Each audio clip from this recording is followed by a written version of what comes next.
Good morning, everybody, and welcome to the 12th episode of the New Gods podcast. Unfortunately, we have killed for Apollo again.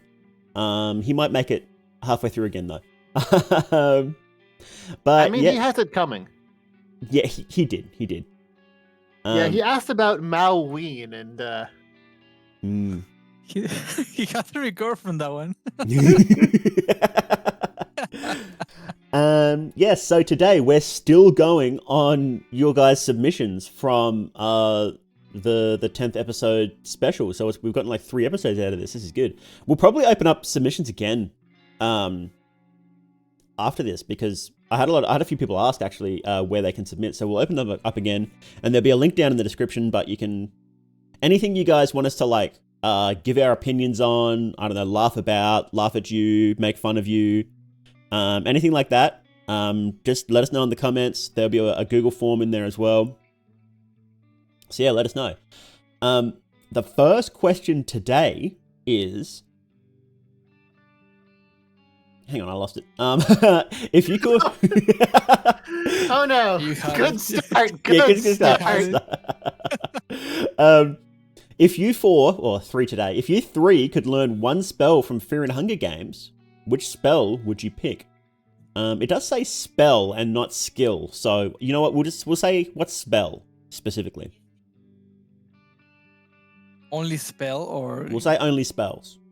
Only spell. Okay. Any spell from the game or made up though? What? From the game. Yeah, from the game. From the game. Okay. Yeah. Oh, I was going to make up something. Sorry. I'll allow you guys to start with that one. I think there's a lot of really good ones. Phase Step would be sick, but I would probably pick Mastery over Vermin because where I live, we have a lot of wild cockroaches that just won't go away. They're different from like regular cockroaches. They're like really small and they're like brown, and apparently they're very clean compared to like the gross cockroaches. But still, I don't want them anywhere. I want them to go away. And if I have Mastery over Vermin, I can tell them to leave. That's mostly what I want. See, that's interesting, because I kind of have the opposite situation with cockroaches around here. You want them? You want more cockroaches? No. I mean, they're huge. Really? How big are they?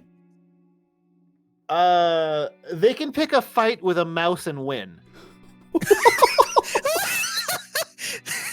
Are they still cockroaches at that point? Are they like armored beetles? No, that actually got me like scared. That I started laughing. How big can they be? Like a win against a mouse?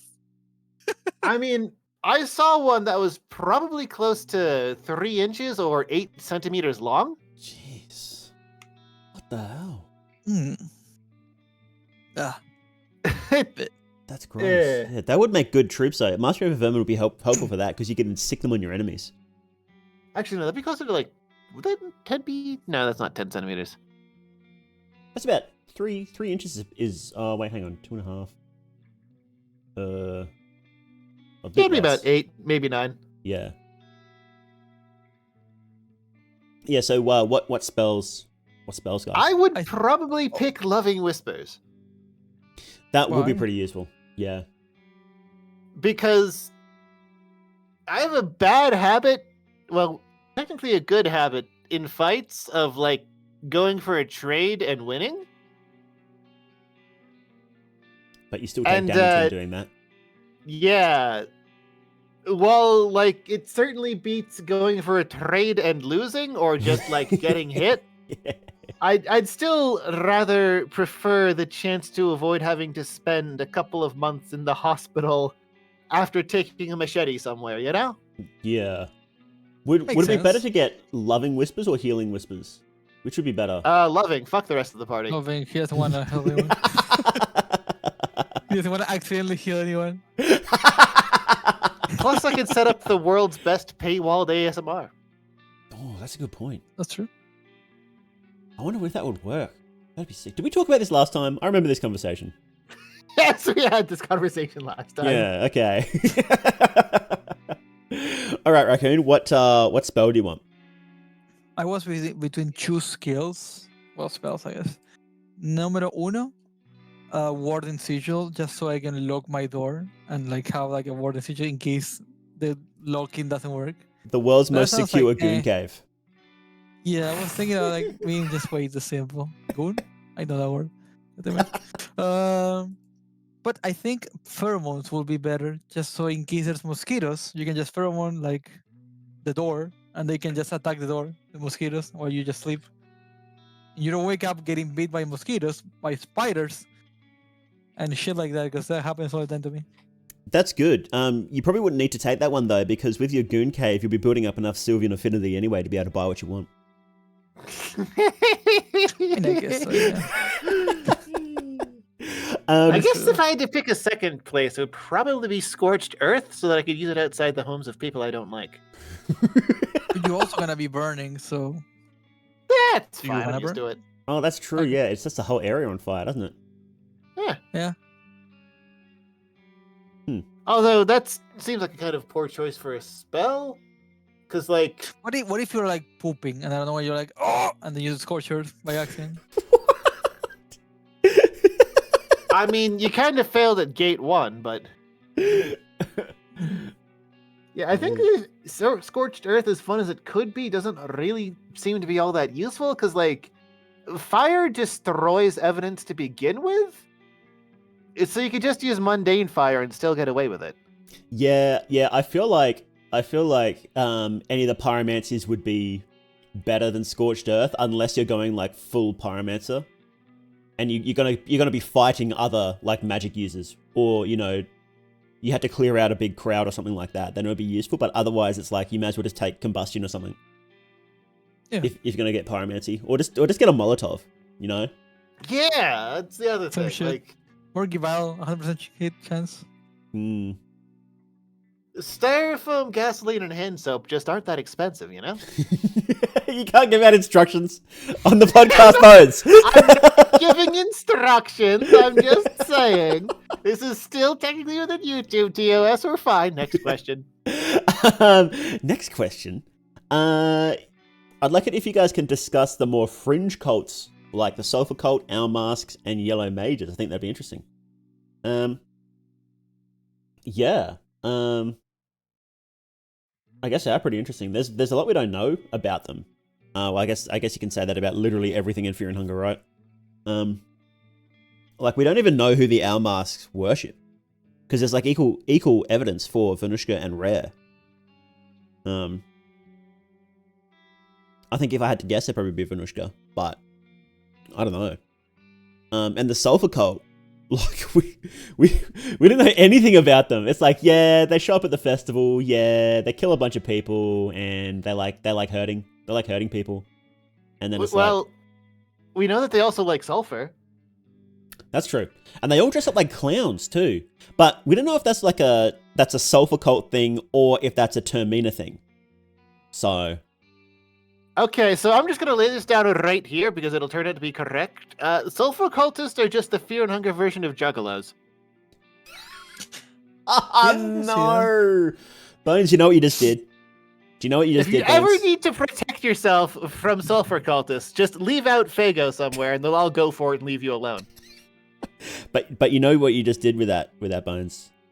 It's Made the world a worse place? you've just connected Fear and Hunger to Homestuck. Yep.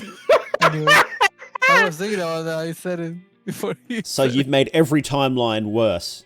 Every timeline ever worse because of this. And Homestuck has many timelines, basically. Perfect. Yellow mages are pretty straightforward, though. They're just, Nietzsche and Superman.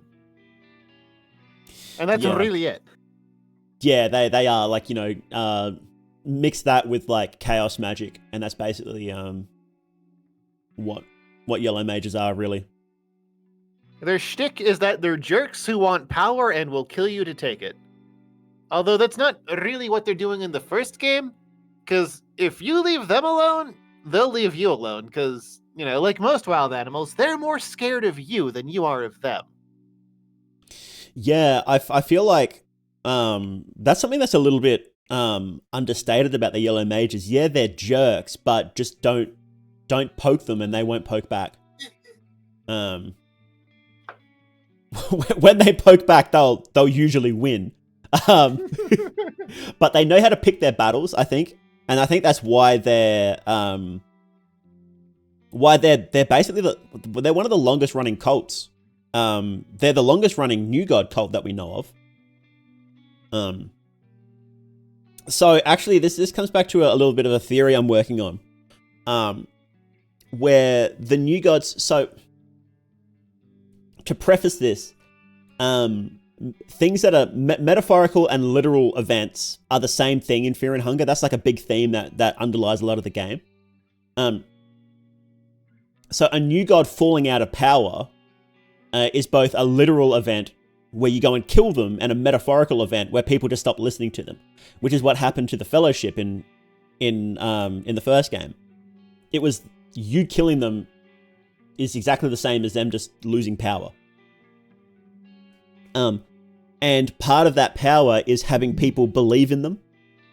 And that shows up in ending D, where you become a New God and you try and build your own cult. And if you fail at that, then you get forgotten and you lose power really quickly. That's why Nash Ra is still sticking around, because he has the yellow mage cult and they're really weak, which is why he's really weak. There's not many yellow mages left. Basically, if you're familiar with Toho, new gods work the same way as gods in Toho. Or do they work the same way? Yeah. I guess a more Western example of that would be if you guys know Neil Gaiman's, I don't know how to pronounce his name. Neil Gaiman's American Gods series, where how powerful an entity is directly a direct link to how many people pray and worship them. Or if you want an even more Western example, friggin' Faerun, the Forgotten Realms, Dungeons and Dragons works the same way. Oh, there you go. Yeah, it's never explicitly stated that that's how it works, but you can sort of see that just based on the different interactions. But another question that was going to come up later is how do you think that... So in ending B with Osar, he starts his own cult. And somebody asked, how well do you think that's going to last? Well, I don't think it's canon, but I don't think any of the ending Bs are actually canon, but let's assume that it is for a second. How do you think Osar's cult in Abyssonia, that's where he set it up, right? Yeah. Yeah. How well do you think that'll last? It basically won't outlive him. That's sort of the result of most cults, isn't it? It just dies with the leader. Yeah.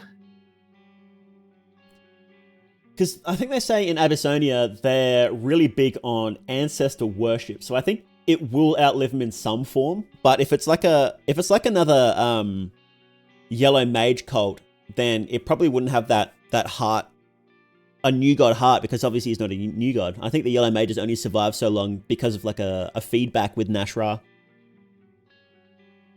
You know, they keep him going and he keeps them going. But Osar's cult won't have that at all. So yeah, I would be surprised if it lasted very long at all. But we're never going to find out. If he sat on the throne and became a new god. Yeah, if he became a new god and then changed the yellow mage cult to worship him instead, or not worship him but follow him instead, then it'll be a different story. Yeah, but we're never gonna find out because it's there's no shot that it's canon, like 0% chance that it's canon. So yeah, I guess. Well, I mean, we all know Termina isn't canon. It's just a Bremen hallucination-induced dream. Nothing actually happens in it. Yeah. So Karen was right all along. Haters get owned, basically. Okay, so per New God rules, what soul type each of you has, and what world changes would you bring? So what soul type do you think you have from the games, guys? Domination. I've been asked that multiple times, in fact. Yeah, it is a question that don't comes up a know. lot, but it's fun to talk about, I think. What do you reckon, Raccoon?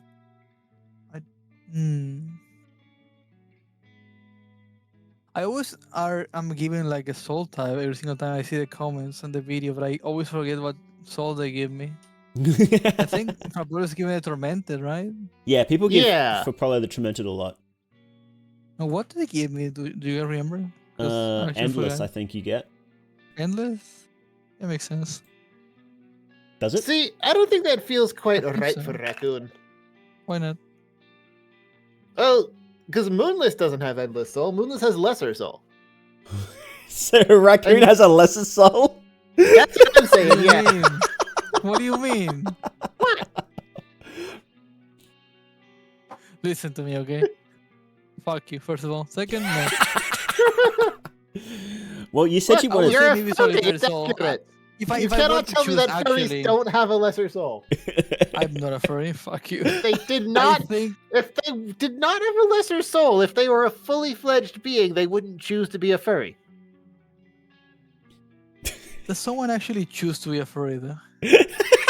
Or are they abducted by people like you? Like, you're the one that constantly insists you're not a furry, meaning that you are choosing to not be a furry, meaning that it is a choice. Listen, next question. Or wait, no, Mao, what's your soul? Would you have? I just want to say, Raccoon. Since you wanted Warding Sigil, would you have Changeling Soul?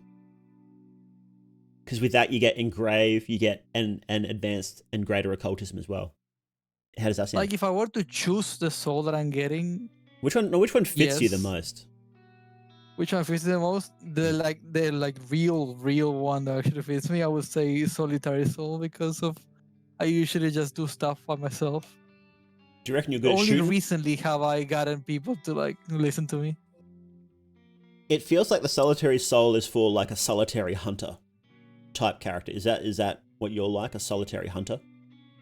I tend to just make my own projects, and I never work with people in my university. I just work alone. And even if like there's like exam of like 4 people, I have to like make groups. I just work alone. Hmm. And I we all finish know that first before Mao. them. We all know that Mao starts with dash, so he's definitely got endless. That's true. I Just do. like that. I do dash a lot, actually. I wouldn't mind. But there's a second half of this question that I really want to get to, which is what changes would you make when reigning as a new god? Yeah, that'd be an interesting one. You answer that while I think about what soul I would have. And mine's actually not that interesting. Mostly, I just get rid of the people I don't like. Oh, Holy Wars time! Let's go. Which is like half the people that leave YouTube comments. Not the ones you can see on my video. I have to hide like half the comments, but I'd get rid of all of those guys. I'm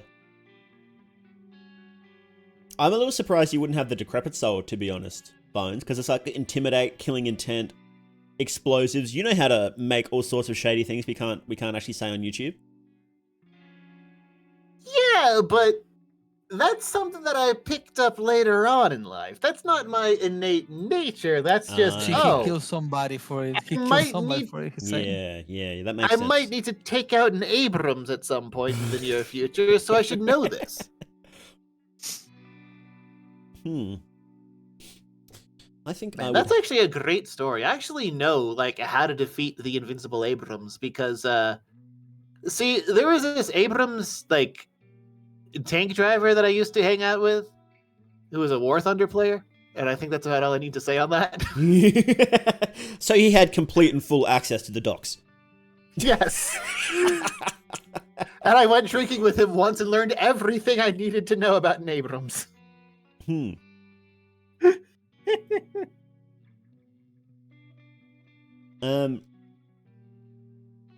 Yeah, look, I'm looking at the souls. I think I would be. You know, people say I'd be an enlightened soul because I do all the lore stuff, right? But, well, I guess it would. There's no, like, souls for, like, artists, though. I'm more of an arty type guy.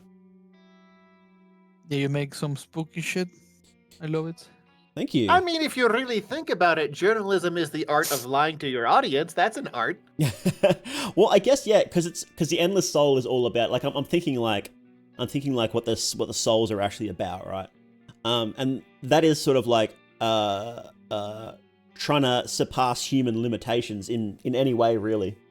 That's sort of like the essence of the soul. So I guess that would be, art would probably fall under that.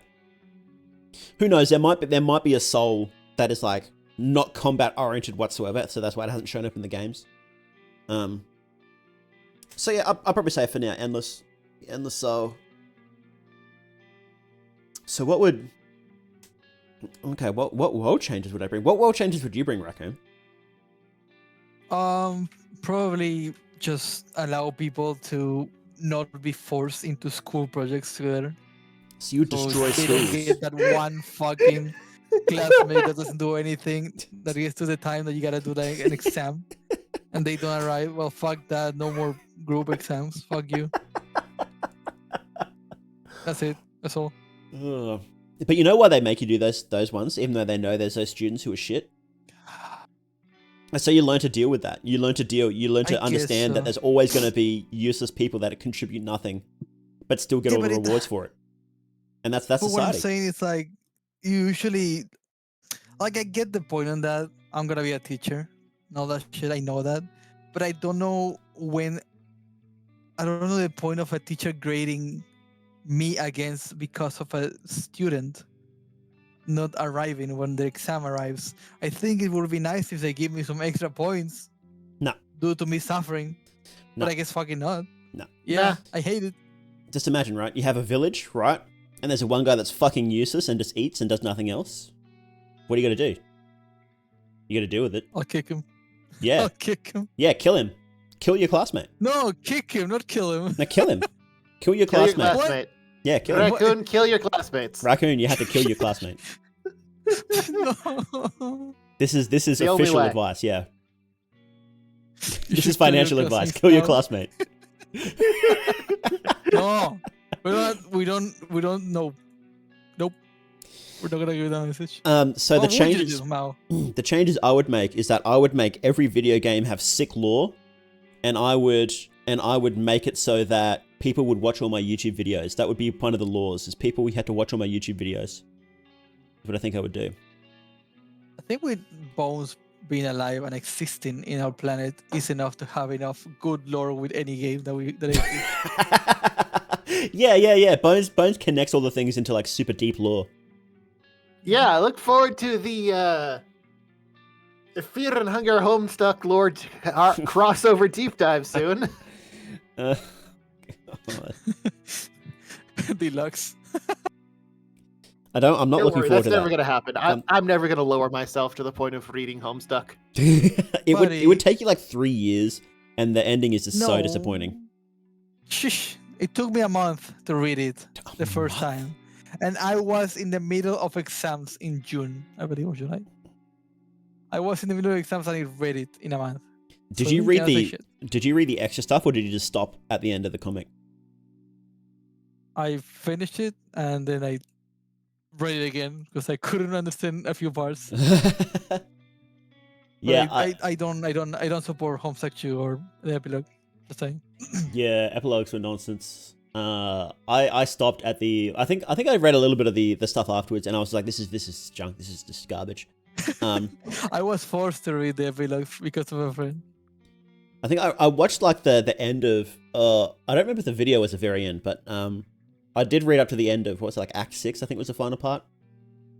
And I was just like, it was just getting worse and worse and worse. And the only good character was obviously the villain. And it's like, man, this is the only character making this thing bearable right now. So of course he's going to be the bad guy. And it was just so disappointing a way to end how many years Homestuck was going for.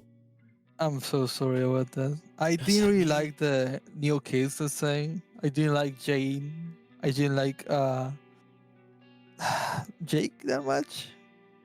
The moral of the story is that villains are what makes every story interesting and worth your time, so you should go outside and kick more puppies. Yes, that's actually true. You just expect so much bullshit from the final boss in Homestuck 2. I mean, sorry, 1. Yeah, like even in the early Homestuck, the villains were like super cool, but the rest of the story was good too. Like what was his name? Jack Noir was sick. He was a great villain, doing all really cool stuff and seizing power and doing all this cool shit. And then at the end, it was like the only bearable character was the villain. Was like, what's his name? Caliborn, I think it was. Caliborn, yes. I don't say like that I hate Act 6 or anything like that. Like, I'm okay with it, but I can see why. I'm like, ugh. Right? Yeah. And the other thing about it is that I remember, because I usually go back to Let's Read Homestuck, which is just a channel that reads the whole Homestuck comic. And at one point, the villain carried so much a scene that he actually had to apologize to Jane. There's a moment where Jane is like crying and like suffering after her birthday was like canceled or whatever, and the villain, like Caliborn, did such a good voice acting that he hurt himself. And it was like genuine, like there was like warning in the comments saying, please, Caliborn is just like joking, it's not real. He cannot hurt you. And I was like, man, what a traumatizing experience. So like we talked like that. Yeah. My Caliborn voice actor. Because he was like straight up like really bad stuff that he was saying. But he carried the show, to be honest. I loved it. But anyway, that's enough. That's enough Homestuck for now. Yeah, sorry. That is way too much Homestuck. It was any Homestuck, which is too much Homestuck.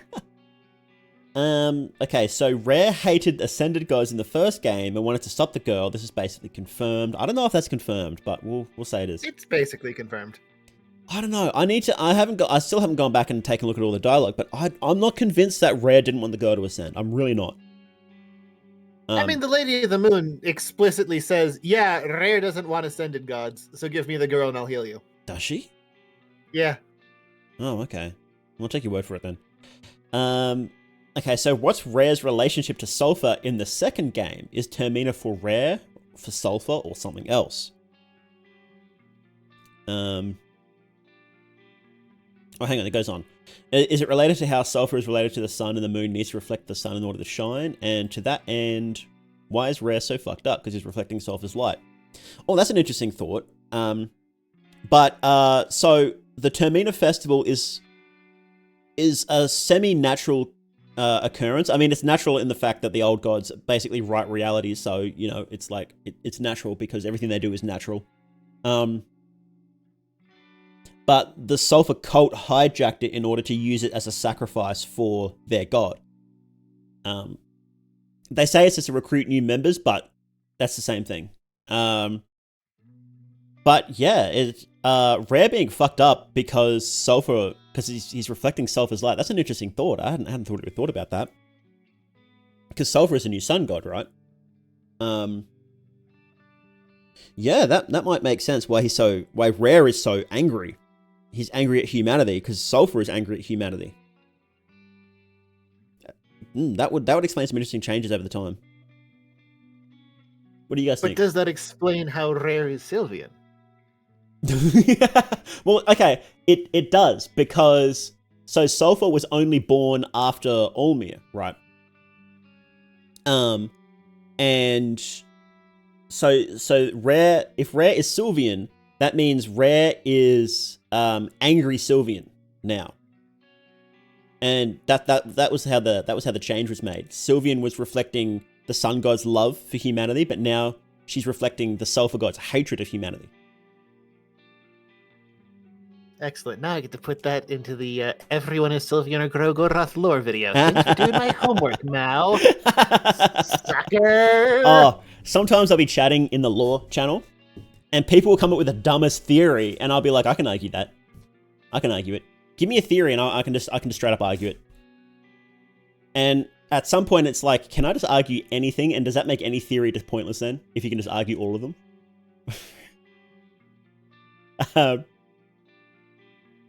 Okay, here's a question. Even if you couldn't argue them, the theories would still be pointless. It's friggin' lore for a video game. Yeah. Yeah, you're not wrong. You can't say it, Bones. I can hear people crying right now. I can hear it. I drink their tears. Here's a question. Pinecone pig.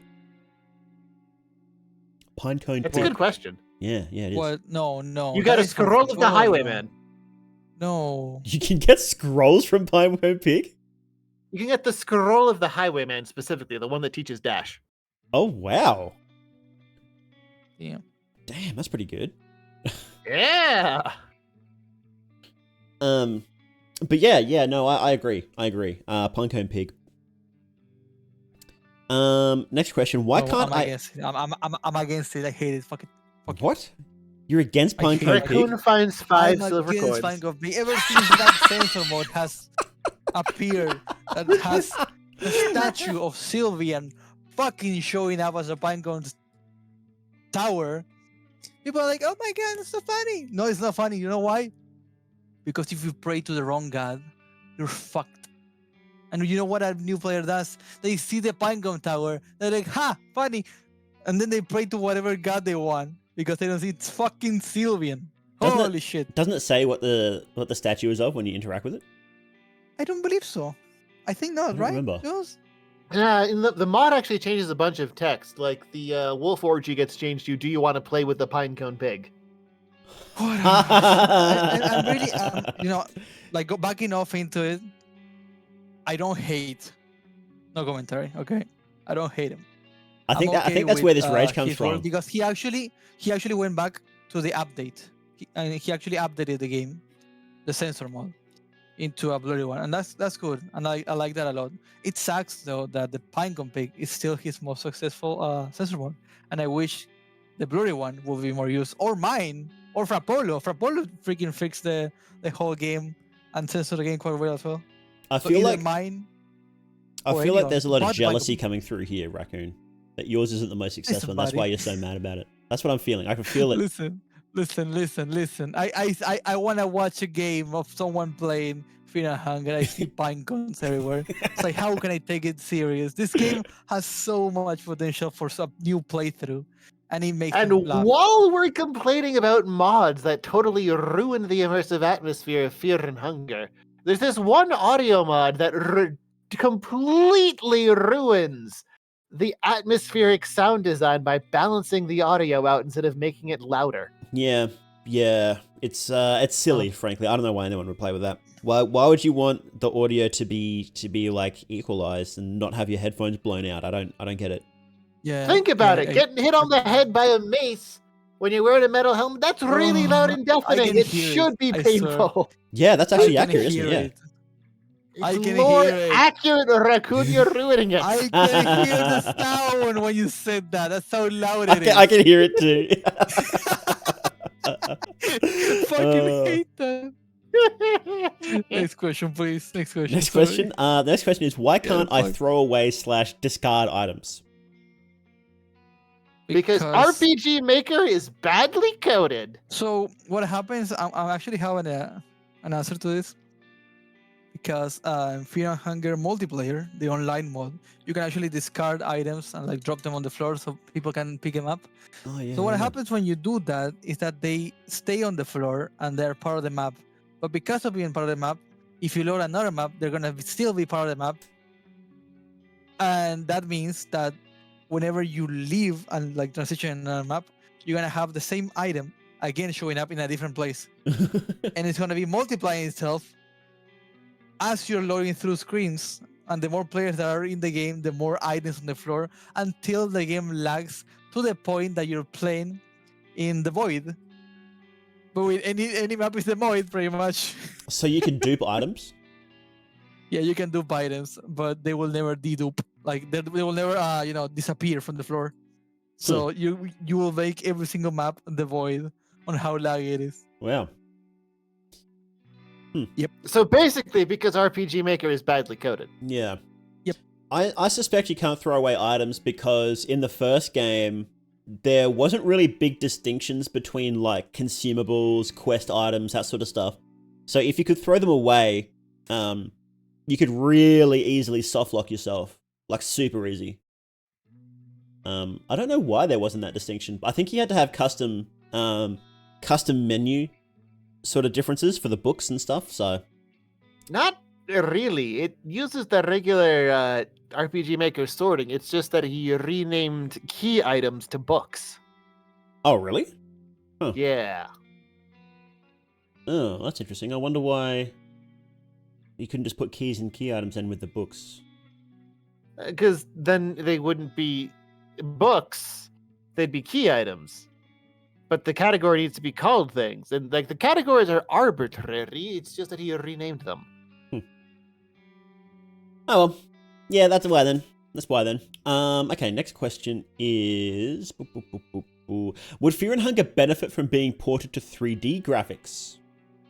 So like a 3D HD remake of... Wait, just gameplay or just graphics, I wonder? Well, I think the graphics are good as is, but like 3D gameplay, like a 3D RPG. What do you reckon, guys? Fear and Hunger 3D. I think if it was just a graphical update, that it would be worse, because there's a very unique visual style that Miro has that can't be captured through anything but 2D painting. Yeah, I was thinking about 3D. Doesn't really fit with painting of Miro. You would But have if you to... were to- Gameplay-wise, maybe. Yeah, if you were to totally redo the dungeon and like all of the gameplay to be around the fact that it's 3D, it could work. It'd just be a very different game and probably a Souls-like. It would be Resident Evil 1. Yeah. Pretty much. Oh, that'd be interesting. Yeah, it would. I reckon you could do something like a similar sort of style game. Maybe even just like a 3D RPG. I reckon you could do something like that. It would be super interesting to do like a Souls-like style. I think you could. I have seen 3D art that is pretty sick, and I think you could get similar vibe. Whether or not it would be as good as Miro's, I think Miro's art just hits that sweet spot, especially in the first game. That would be almost impossible to capture. But yeah, a full 3D game would be sick. Hopefully Termina sells enough that Miro can do a 3D game next and spend 10 years doing that. Hopefully it sells enough that he can hire a programmer. Yeah, he won't though. He won't. He won't I hire know. him. He just won't. Yeah. Like I literally think the Maddie, who we had on the podcast before, who did the multiplayer mod, has like talked to Miro on Twitter. It's like, hey, do you want me on the team? And Miro's like, I can't work with other people. I just can't do it. So I don't think it's happening. No matter how much Termina sells, he's not hiring anybody. He doesn't work that way. Okay, next question. This one's written kind of chaotically, so I'll try and capture it. I wanted to share this Dan theory so much. So, you know how his parents loved the gods, right? Yeah. And Pocket Cat, loves kids. So my point there is, what if Pocket Cat disguised himself as one of God's representatives? Brackets. Well, not any god, the one that Dan's parents believed in, which is Sylvian, and kind of made them sold their son's soul to him, which is why Moonscorched Dan looks like Pocket Cat. I'm sorry if it's a silly theory though.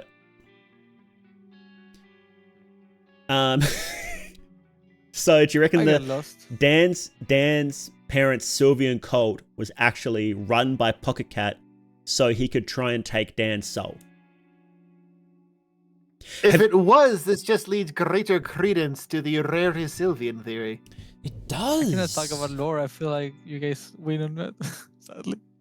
Oh, have you guys heard that worry. theory? Don't worry, Raccoon. I can cover your lore here thing.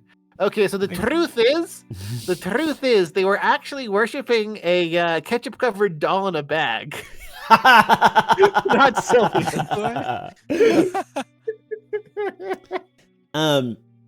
That's true. You know what? Thank you, Jen. Oh, raccoon. There's more evidence. There's more evidence for your doll theory. Please. In Pocket Cat's room in Rare's realm, you know how there's all the toys there, right? Mm-hmm. Yeah, I know. And you see behind them, there's bags. There's bloody covered bags. So what he's doing is he's going out and he's getting toys and then taking them back to his room. There you go. So good. It's in, boys. We're locked in. Yes. Oh, yes. We're making it happen. I actually believe it. We're making it happen, boys. What were we saying? What were we talking about? And next week, we'll have Raccoon execute Frappolo live with those words. Yes. Yeah, he's gonna disappear. Yes. By the way.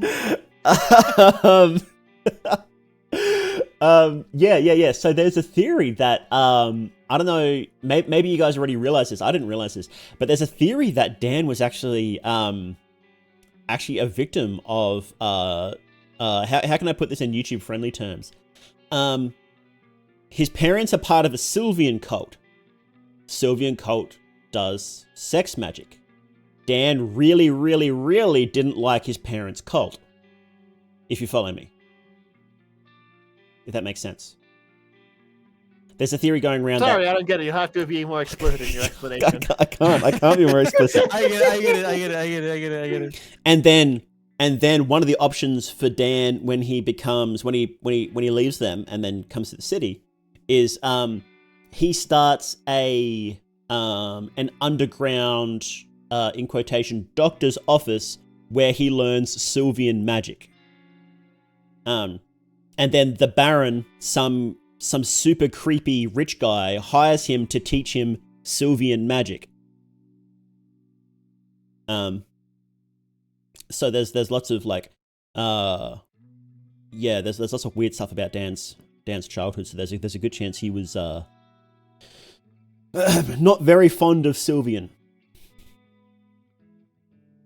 And that might explain why he's a good vessel for Pocket Cat, because Pocket Cat's into that weird stuff.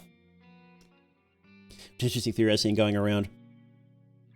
Weird stuff? I mean, like dolls and bags? I feel like I touch fire when I talk about Sylvian lore.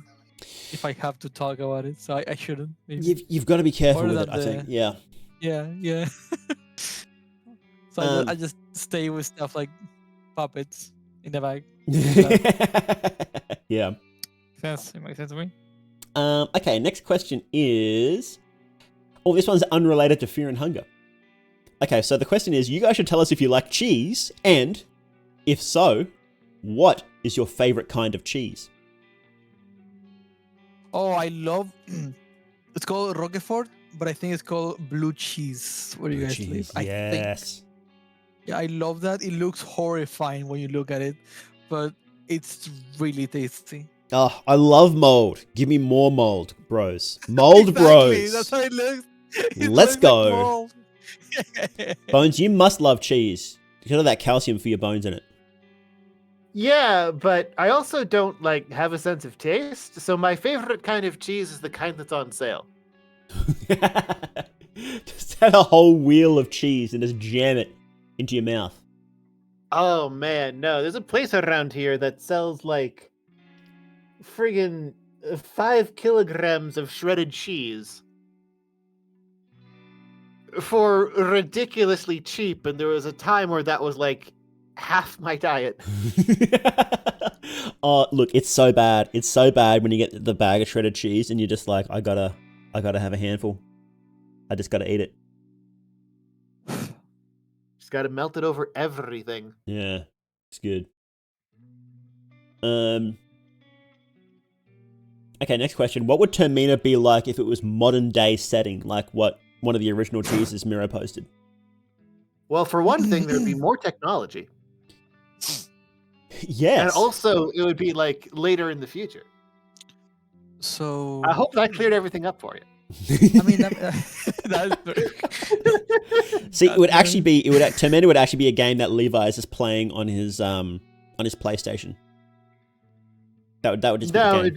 It'd be that hot new CD that he and 3 other friends popped in that warps the reality around them and whatever the fuck the rest of the plot of Homestuck was. Oh, I cannot just stop thinking that Karen just tagging the Bremen army at every single second that she's on screen. Karen would just be Alex Jones. She would be like a radio host. There's no stop. Well, the original idea for Termina was only two playable people, so it would probably just be Levi and Marina. Because the other contestants were added super late. Super late. Just before the beta came out. So it'd probably be a super different game. I don't know. What was that Souls-like game that was like vampires? The Japanese one? Oh, Code Vein. Code Vein, yeah. It'd be like that. Code Vein, yeah, Yeah. Code Vein. Yeah. God, I loved Code Vein because I just made like an anime waifu that was wearing like a bright pink gas mask and it was like super cheerful. And it was like, oh man, I loved just taking a massive dump on a game's tone. Like the game is kind of built around that though. That's sort of like I that. know. Yeah, it is. Like you're It supposed to do kinda that, is. Jones. That's kind of what the appeal is because Yeah. like breaking the tone is in line with the tone. Yeah. Mm-hmm. The only thing I hate about that game is the lag. If you would play with someone from far away from your house, you would have the worst lag ever, and it was unplayable. I still was forced to play it, but it's not unplayable. The only time I ever did that, and I stopped doing it ever since because it just annoyed me so much, was when I tried to do Portal 2 multiplayer with somebody and I had really high lag, and it was actually impossible because it'd be like, here, you had to throw like a cube to the other guy, and it would be like 5 seconds before he pushed the button. Like it was just ridiculous. Just the source engine just fucking you up. Yeah, that's worse. Oh, I had really bad internet at the time too, so it was mostly my fault. But Mm-hmm. yeah. Next question. If Dungeon Knights 2 is a game show, Miro has to make all Bones Jones canon or we riot. And by I agree. and by we riot, I mean we'll continue to jump into a Dark Raccoon stream and force this meme until he bans me. I also agree with that. What? I'm gonna hide you on my channel, not ban you. I'm better than that. You ain't banned them for shitting up your stream? No, I'll just hide him. It works. That's the same thing. Yeah. But you know, like the way that you hide people, it's like they don't know, I think. How does that work with like stream chat?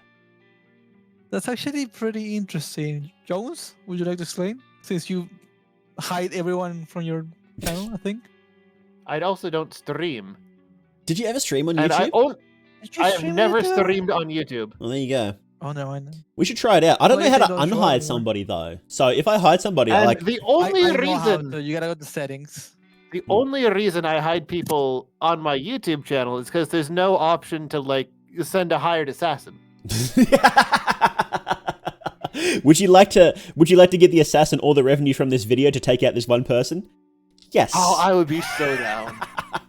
And so then If then, that was an actual option on YouTube, it would instantly fix the problem. Not because you would kill all the people that make stupid comments, but because they would be too scared to make stupid comments. and like the assassins, there would be like a bit of like sort of like they would have to weigh up if it's like worth killing somebody for this video. I think that'd be really interesting. This is prime cyberpunk material. Can we work on this, please? Neil, it's Neil now, not Susan. It's Neil. Neil, can you give me a call and we'll hash it out? Please do it. We need something fun about this lame cyberpunk dystopia. It's so lame. Did you see the recent thing where Amazon Web Services, their new headquarters in like Denmark or somewhere, it's an one of those old panopticon prisons. So their office space is like some big open panopticon now, and it's like it's not even cool. Like, this is your cyberpunk dystopia. You'll be watched by super lame overlords. Cyberpunk. We want more Propolo drinking water. No, you can get that on his own. No, you don't. No, just go to the OnlyFans. Wrong. Just Yeah. go ahead and go for Apollo 94, probably that. Just an hour-long and you'll videos find of him the drinking tears. water. Yeah, he just drinks like for like an hour. That's the ASMR tag. Just makes an hour ASMR. Just gulping. That's And gold. At one point, it's actually rare, but at one point you can hear him pissing. It's like a pissing break. I think it's very sweet, very quickly. I support him as a friend. That's why I pay for it. Sorry.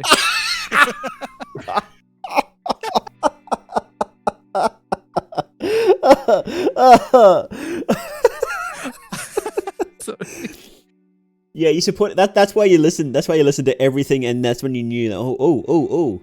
That's a different noise. I wonder what that is. And then you enhance the audio. Like, oh no, he's pissing. Yeah. Oh no, that's pissing. Shit. Yeah, I became an expert in detecting golfing from pissing. Anyway. Oh, you can't be a VTuber and bring that kind of stuff up because people will just remember the one time. I as soon as I said enhance the audio, it flashed into my head. It flashbanged me. What happened? Tell me what happened. Oh, should we?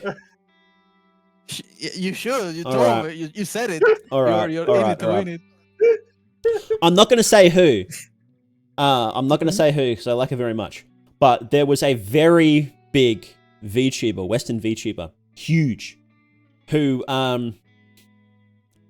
she forgot to mute her microphone when she went to the bathroom, and people enhanced the audio, and you could hear her fart twice, I believe, on the audio. Why do you know that it's specifically twice? Because it was really, really funny. Oh, okay. You were just listening to the audio because it was a really. I didn't listen to it. Okay. I didn't listen to it. Okay, sure. Just like, ha ha ha. What if the Overwatch girls took their socks off after the match? Ha ha ha. My name's how they do.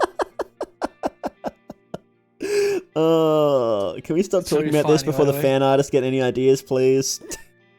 I mean, you already are ahead of my idea, so yep. Next question. Go ahead. Next question. If Tanaka from Fear and Hunger Termina, and not the comic, became playable, what build could you imagine him to have? Can I just note, Miro has an anime style comic that Tanaka is actually from. There's a character called Tanaka who looks exactly like him in this comic that Miro did. Huh. What was it called? It's like called Great Anime Story, like Gas or something like that. But it's shortened to. Yeah, and it's like some super over the top shonen style, like of really tongue in cheek. But yeah, Tanaka's in that. So, yeah. So if Tanaka from Fear and Hunger Termina became playable, what build could you imagine him to have? All right. Imagine Marco, but like bad. Basically. So I actually have like a big idea on it. It might take a while to go through it. Hopefully, it's You not have long. 5 seconds. Go. Shut up. No. Allow me 5 to speak. seconds. No. 4 now. 3. Shilling adds damage to the mallet. Oh. You Yeah. can have as many stacks of shilling as you can, but if you spend money on either small things or a hard and hard, you feel bad. That's why you need steel as well to get even more money. And the more money, more damage they have. Ah. You can choose to toss that mallet, or like, mallet, no. What is it called? The case. Briefcase. The case to do even more damage, like double the damage, but you lose money once you do that. That sounds like a really good idea. See, I think you just start with no skills. And like bad equipment and be like, but yeah, it here could you be go, like have fun. fun as well. Well, Or maybe buy skills from the shop, like buying the act of like selling items to an enemy. Like you see a scourge, you're like, can I see? Does this light blue buyer interest you? And you sell them. Yes, they don't fight I'm you. sure he'll be able to sell so much stuff to Mindless Moon Scorched. Jones, you can actually speak to them. First of all, you can speak to them. All of them actually, you can speak to them, and they respond back. So that is not far fetched. I will say It this. absolutely is far-fetched, and you know exactly why. Tell me. Yeah, You know exactly why. Why? You do. If you can think about it for a full You're not second, gonna be you'll know doing your exactly why. bullshit with me. You're not gonna be doing the empath, whatever the fuck you said to me before. No, I'm not falling for that shit.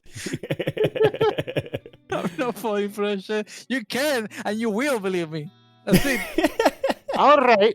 Now leave Thank down you. in the comments below exactly why that's a bad idea. What? Hang on. What? Can you summarize what you said? Because I sort of zoned out where you two were talking. He was too busy thinking about the fart. So there are a couple of things we know about Tanaka when he's going to be playable, right? He's not going to get skills. Like this is what he's got. He's got the stat up increases, right? That's what he's going to have.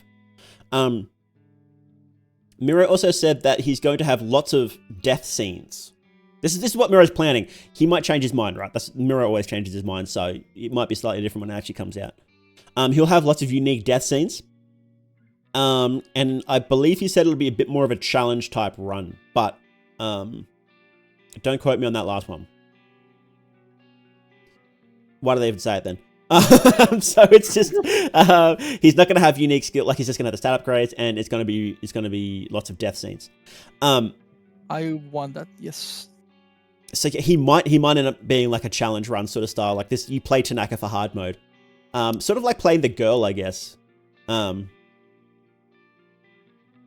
I guess it's a mod though. But yeah. I mean, you can do it without mods. It just requires a couple of debug tiles. And that's true. Debug tiles are canon, so. Yeah. Yeah. So we all know that it wasn't Kahara that brought the girl down to ending A. She did it herself solo. Oh no, she went with Nashra. Yeah. Okay. I can buy that. Yeah. I reckon it would be sick if Tanaka could like learn skills from other people. Like when you recruit somebody, instead of them going with you, they like give you a skill. Like how he learns punching from Marco. I reckon that'd be sick. But yeah, who knows, right? All of the I think this comes up in a question later, but I think somebody wanted to know like how do we think that extra people will be playable? And it really seems like Miro, if he's going to add the extra characters, they're going to be pretty unique. They're not just going to be, it's not just going to be exactly the same as other ones. They just start with different skills. It's going to be pretty different. So like as different as Olivia is from the rest of the people, right? How Olivia plays really differently because of her chair. So I would expect Tanaka to be pretty different. It's Tanaka and Pav, the first two, I think, that could be added. God, I hope so. Oh, but I can't say why because we'll have to beep it out again. Yeah. We'll leave why we We'll want leave Pav. it there and move on to the next question. Yeah. Before it's too late. Let me see. The games are good and we enjoy them, but we've also talked a lot about how they can be improved. Is it upsetting to note those details, or is it just an accepted reality we talk about? Yeah, I don't know. I mean, sorry, you go. I hate the games, so I really enjoy pointing out all of their shortcomings because I have a grudge. Yeah, Bones hates everything, so. Not everything. Just most stuff. Not Just shredded most cheese, things. right? Yeah. Yeah, no, I think it's good to point out issues. Like, I don't think it's good to harp on an issue, right? The game's a bit empty. Okay, we don't need to spend 20 hours talking about that. We'll complain about it when it's relevant, right? But and because I think that it's useful for Miro to know what the community wants from the game because he's still updating it, right? Hasn't just forgotten about it. Is it useful for Miro to know what the community wants? Like, it's useful to know what's wrong with the games, but if he learns what the community wants, he might think that adding like shipping is a good idea. We'll have Homestuck 2 pretty much. No, Yeah. well, sorry, you're right. No, it'd be Homestuck 3. Homestuck 2 is Undertale. No, Undertale is Homestuck 3 because there is a Homestuck 2. There's literally a Homestuck 2. No, Homestuck 2 is just Homestuck 1. Oh, it would be Homestuck 1.5. No. That's Homestuck 0. Anyway, let's not go down that path. you're right. It's not what the community wants. It's good for developers to know what the problems are in a game, right? So this comes back to if you guys remember the WoW developers, when people said they want WoW Classic, and one of the developers said, "You think you do, but you don't." 9 times out of 10, that's correct. The fans don't know what they want, but they're really, really good at knowing what's wrong with a game. So, for example, in Termina, it's like, okay, a lot of areas feel really empty. That's the problem, right? But people, I've heard some solutions that are like, okay, just put more enemies there. It's like, would that really fix the problem? Or would that just make it more tedious? Right? So, the solutions to the problems are something that Miro figures out, right? That's why I don't usually like suggesting solutions. But, we've got to tell them the problems first. So, I'm really happy to talk about the issues I find with the game. And people keep accusing me of saying... People keep accusing me of just saying that the game is perfect. I don't say the game's fucking perfect. I've never said the game's perfect. I've always said it has big issues. Yeah, as we all know, the only perfect game was Treasure Island Dizzy. I think the only perfect game is Portal. Portal 1 is a perfect game. Especially when you lag. That game's too easy is the engine. problem. I mean, it's a puzzle game, It's hard. It's a puzzle game for babies. Well, I'm not gonna entertain this thought because I do think it's a perfect game, so we're not gonna go down that avenue. I'm not gonna unseat it in my mind from the perfect game. So, so Raccoon, what were you saying? And I was going to say actually I cannot. Oh, you can't? You're gonna get angry at me. Yeah, I can't. Oh, were you gonna say that Portal isn't the perfect game? I mean, because of the lag and the Source engine. That was Portal 2. That's Portal 2, not combo Portal 1. Oh, yeah, you're right. Portal 1 doesn't have online. Yeah, no, Portal 2 is far from perfect. Yeah, no, that game had big issues. Even in single player. Sorry. Yeah, makes sense. Okay, next question. Oh, sorry. Yeah, the actually perfect game is Treasure Island Dizzy for the ZX Spectrum. That's the only perfect game. Bones Whipping Out Games that a single other person on the planet has heard of. And not a single other person has owned that console. The worst thing is I've seen this. Single person has ever criticized this game because they haven't played it. Nobody even knows it exists. I've seen this. I actually have seen this. Why are you saying this? Was it Treasure Never mind. Island Dizzy? I've heard of it mostly. I don't care. Never mind. Oh, what the hell? Treasure Island Dizzy. I've seen this. I don't know in what, but I've seen it. I don't want to. I don't care. Get it out of my head. Okay, next question. What media does Fear and Hunger borrow ideas from? Everyone, everything. I think literally everything. Yeah. Yeah, You've you got get Soul Calibur, you've you've got Berserk, you've got Warhammer 40k, you've got Castlevania, you've got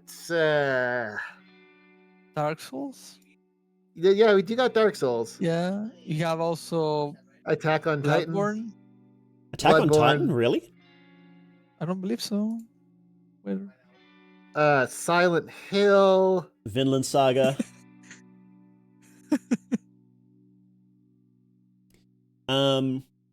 Berserk a second time. It's worth mentioning twice. Silent Hill is fully half the game. Friggin' Persona 3. Yeah, and then when you get to Termina, that's just the first game too. When you get to Termina, it's just crack open a catalog of games and movies and comics, and it's in there. It's all in there. There's also the Doom comic. The Doom comic? Oh, there's Rip and Tear, yeah. Yeah. Oh, does that count? It was removed. I'm mad that was removed. That didn't have to be removed. I don't know why people complained about that when there's worse stuff earlier in the game. I mean, I was also complaining about that stuff. Yeah. I think... Anyway, yeah. But the point of Termina is that, stories are coming to life and reality and idea are being smushed together. So I don't think the references are that bad. Some people don't like them, but, Stories are coming to life. That sounds like such a Persona 2 thing to say. I love it. Is it? The Yep. problem That's the problem with the whole point of references Persona. the problem with the references in Termina is that they're all to media that I don't like and are therefore cringe. If they Oh, were referencing things that I liked, like Dark Souls or Super Metroid or Castlevania, then it'd be fine. what's the worst reference in the games we can find? Can we find like an Undertale reference or like a Five Nights at Freddy's or something like that? Can I we mean, find? we already know that the Sulfur Cult is a Homestuck reference. Oh, it is, isn't it? Yeah. Can we do the goat? Can we get a Yick reference? I feel like I can see. This is just nothing, but I feel like I saw when you said that, Jones. I feel Pocket Cat in a Homestuck version, like Pocket Cat just standing Oh, there, I can see it. drawn like a. Has poet someone character. drawn you this? See it. Now you see it. I can see it in my head. No one Yeah. has, I think. Yes, and it fits so well in the Homestuck universe. What the hell? He would. That's crazy. Yeah. Why can I see that in my? Someone must have drawn this. They must have, because I can see it clearly in my Maybe. mind's eye.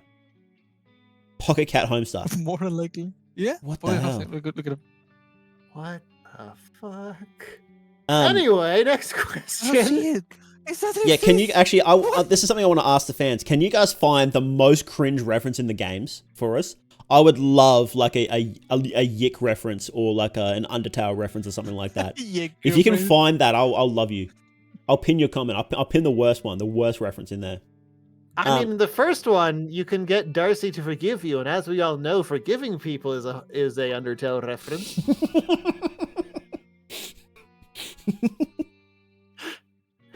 That's awful. Anyway, next question before I Um, die of secondhand embarrassment. Speaking of Dan, Dan make up his backstory so people would feel bad for him. What do you reckon? I think he's What? traumatized. Even at the end of the game, he's still like sad. I don't think he like faints for so long. I don't believe so. I don't know. I could believe this. I could believe that Dan made it a lot, because when we see their backstories, it's not explicitly exactly what happened. It's what they are remembering. So this is Dan going back over his backstory that he's made up to make people feel bad for him, so he can get with Karen. He's trying the whole sad boy act on Karen. It worked. That's what the fan art's telling me. It worked. What the fuck? Listen, no.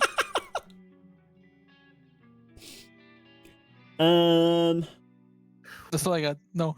No. No, Nope. no. Next one is, goodness gracious, these are two massive ones. I know, but Lord, please. They are Mhm. both lore. Hell Oh, yeah. We'll find one that isn't lore. No, let's go for the lore ones. We'll do Before one that isn't Raccoon's lore, and out. then we'll do these lore ones. All right. Actually, Okay. Raccoon, you'll like this one. How was the first run you finished in the game? Was it like 10 hours long with all the preparation possible, or barely hobbling along to the end goal? Whether you want to talk about Termina or the first game is up to you. Fear and Hunger Termina took me 50 hours to finish. Yeah, my Mhm. sorry, you go. No, like I tried to play with Olivia, and I went 13 times in a playthrough just from the start. Olivia at the start, and I couldn't get a footing with it, and it just sucked. And I sucked so hard at the game, and I couldn't do anything right. And I didn't know Avela was a party member at the time, and I struggled so much. I had to change to Karen. And just because of one of my Olivia playthroughs, the last one that I did, I was dumb enough to kill Marco first out of all the contestants, and I got a headshot. I was like, fuck this game, I'm gonna just kill Marco. I killed Marco, I got a headshot, no one grabbed me, and I was like, what? Did I find something weird? Like, that was like the start of the game when I didn't know anything. Oh, And weird. I figured out that Marco doesn't have the trigger, that he's bound to get you. So you were breaking was the like, game what from the the start. Yeah, like it took me, I don't know, like a lot of time to get. It's like 30 hours. Hmm. But I found that, and then I combo into Marina. I headshot Marina.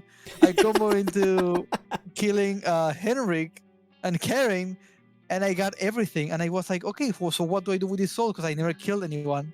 I sleep. and I'm like, oh, I can get their skills. Holy fuck! This is what I'm supposed to be doing. Combining skills. This makes so much sense. And I broke the game. I play with Karen as my main character, and I just broke the game. Nice. My first Mhm. playthrough of Fear and Hunger 1 was like 20 or 30 hours to get ending E, and I had like 2 limbs left. Yeah. But I love that. I absolutely I tend love to that. go super broad rather than super like focused. So it took me like 6 hours just to make it to the crow bed because every single time I died, I would go back, make a new character, try a different combination of choices and see what those did until I had learned every single possible combination of skills for every single character before I made it to the first save point. Hmm. And then I discovered On Guard. And then the game opened up like a chicken. Like a chicken? Actually, no, I don't think I really started using On Guard until the 3rd playthrough. But yeah, after like 30 hours of just experimenting with every possible thing I could do in every single situation, I got ending E, went through and got ending D as Enki in like 5 hours, and then another 5 hours got the next 3 endings. That's fast. Uh-oh. Uh-oh. Uh-oh. Oh, Uh-oh. Uh-oh. Uh-oh. What's Uh-oh. uh-oh? Uh-oh. I can smell it. Uh-oh. What? The wet fur. The wet fur?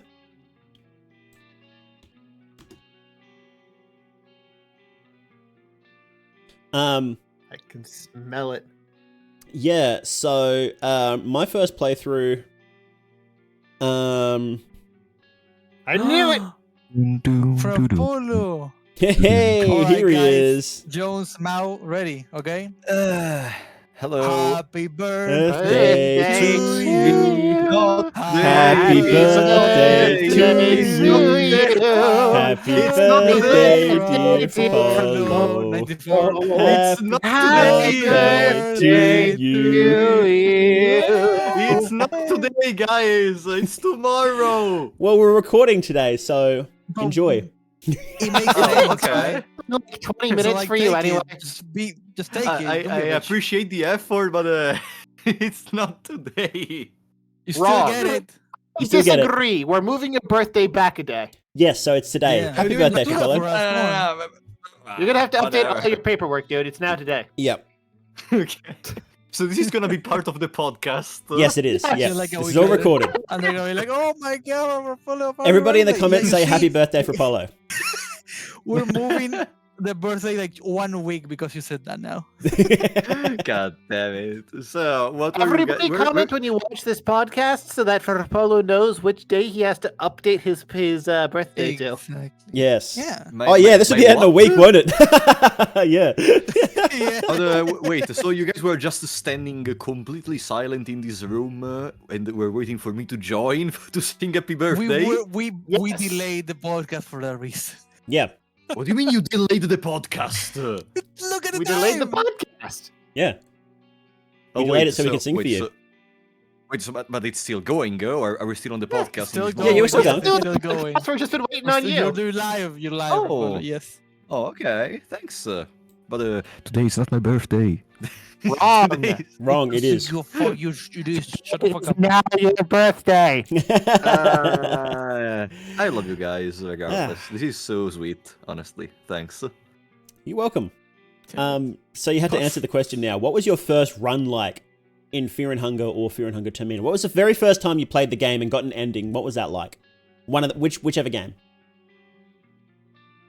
You mean the first ending ever on Fear and Hunger 1? Well, when you played either of the games, what was the first ending you got, and like what was that run like? Oh, my first ever run on Fear and Hunger 1 was very significant because it's part of the first series I've ever done on my channel about Fear and Hunger. And I still remember it. It's called Fear and Hunger Made Me Afraid of Exploring. And it's so funny how I basically start the game basically, I understood the majority of how to play the game from that. Let me explain. I understood the core. Like, the game is supposed to be difficult, to be a puzzle battle. The game is supposed to give you the least information possible. It's supposed to be trial and error. Like, I remember I specifically said something along the lines of the game is gonna cheat against you, and you have to be a better cheater to win, and I specifically emphasized on the fact that the mercenary description says he's able to get advantage by using trickeries.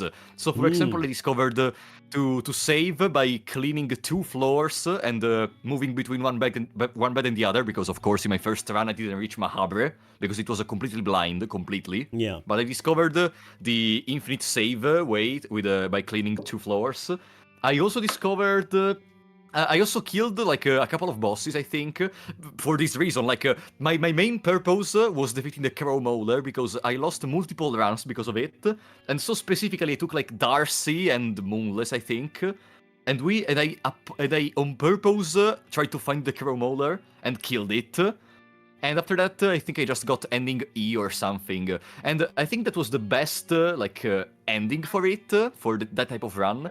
Because it really felt to me, now it's gonna sound a little bit a cliche, but it really seemed to me that I was the one actually in the dungeon, you know, because I slowly delved into the madness of the dungeon. I slowly started accepting, okay, the enemies are stronger. I have to be scared of them in this moment.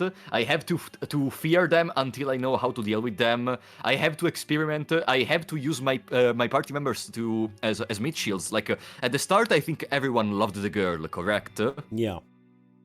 Okay. What was that? The girl. Maybe not love, Sacrifice but- Moonless. I mean, I'm no, sure no. she tasted When I'm- great. When I mean love, I mean as someone to protect. No, I kill her. Straight up. You That's- guys are That's pretty bloodthirsty. whatever. I was hungry, So- alright? I needed Grogorod, so yep. Whatever. I wanted really to protect her, and against, I think it was Cave Mother. She died in my first run, and I didn't care in that moment. Like, I literally did not care, and I was starting to feel like, okay, one of my instruments made their purpose. Because I entered into the modus operandi of Fear and Hunger in that way. That's how I really appreciated the first run. Also because of the discussion you can have when you sit on the chair in the staircase, you know, when it says it was your decision to come here. Yeah, it was my decision to play the game. That's why there was this sort of comparison that I saw with myself. It was very funny. Yeah, I love that. How you just fight for hours and hours and hours and dying, and it's just miserable. And you know, you get down to the end and you get the ending, and like, oh, the guard's dead. You were here for nothing, and then you leave, and it's like, yeah, you just completely shattered your mind. Good job, idiot. Yeah, it was your fault. God forbid I find the entrance to Mahabre. I found the entrance to Mahabre in the first run, but when I entered and I saw like there was a weird statue fallen and some other stuff, I said no. I gotta escape. I don't care. I am good with what I did. I don't think I need. My mission is completed. Let's leave. Easy. Yeah, I basically did the same thing. I poked my head in there and was like, well, the guard ain't here, so I'm just gonna leave. Bye. There is no guard in this game. Yeah. I don't really remember. I think my first playthrough, because I beat Fear and Hunger 1 ages ago. And I think my first playthrough was similar to that. I just don't remember much of it. But my first playthrough of Termina was like, I honestly don't remember how. It was super long. And then I tried to beat it on New Year's Eve. I remember New Year's Eve at the end of last year. I wanted to get an ending. I didn't care what ending I got. And it bugged out, and I couldn't kill Abella. It was the old bug where if she transformed into Chaugna, she would just sometimes vanish, and I couldn't kill her. And so last minute, I had it was 2 hours left before the date ticked over. So I'm like, I've got to figure out how to do ending A and then how to get down there and beat it. And I beat it. I ended up beating it, but it was pretty wild. It was pretty fun. So I killed everything in the game except Chaugna because I wanted to get any ending. Who are you playing, Levi? I think I was playing Levi. Yeah. Yeah, I remember playing Yeah, I Levi think a the lot my majority first of time. people So.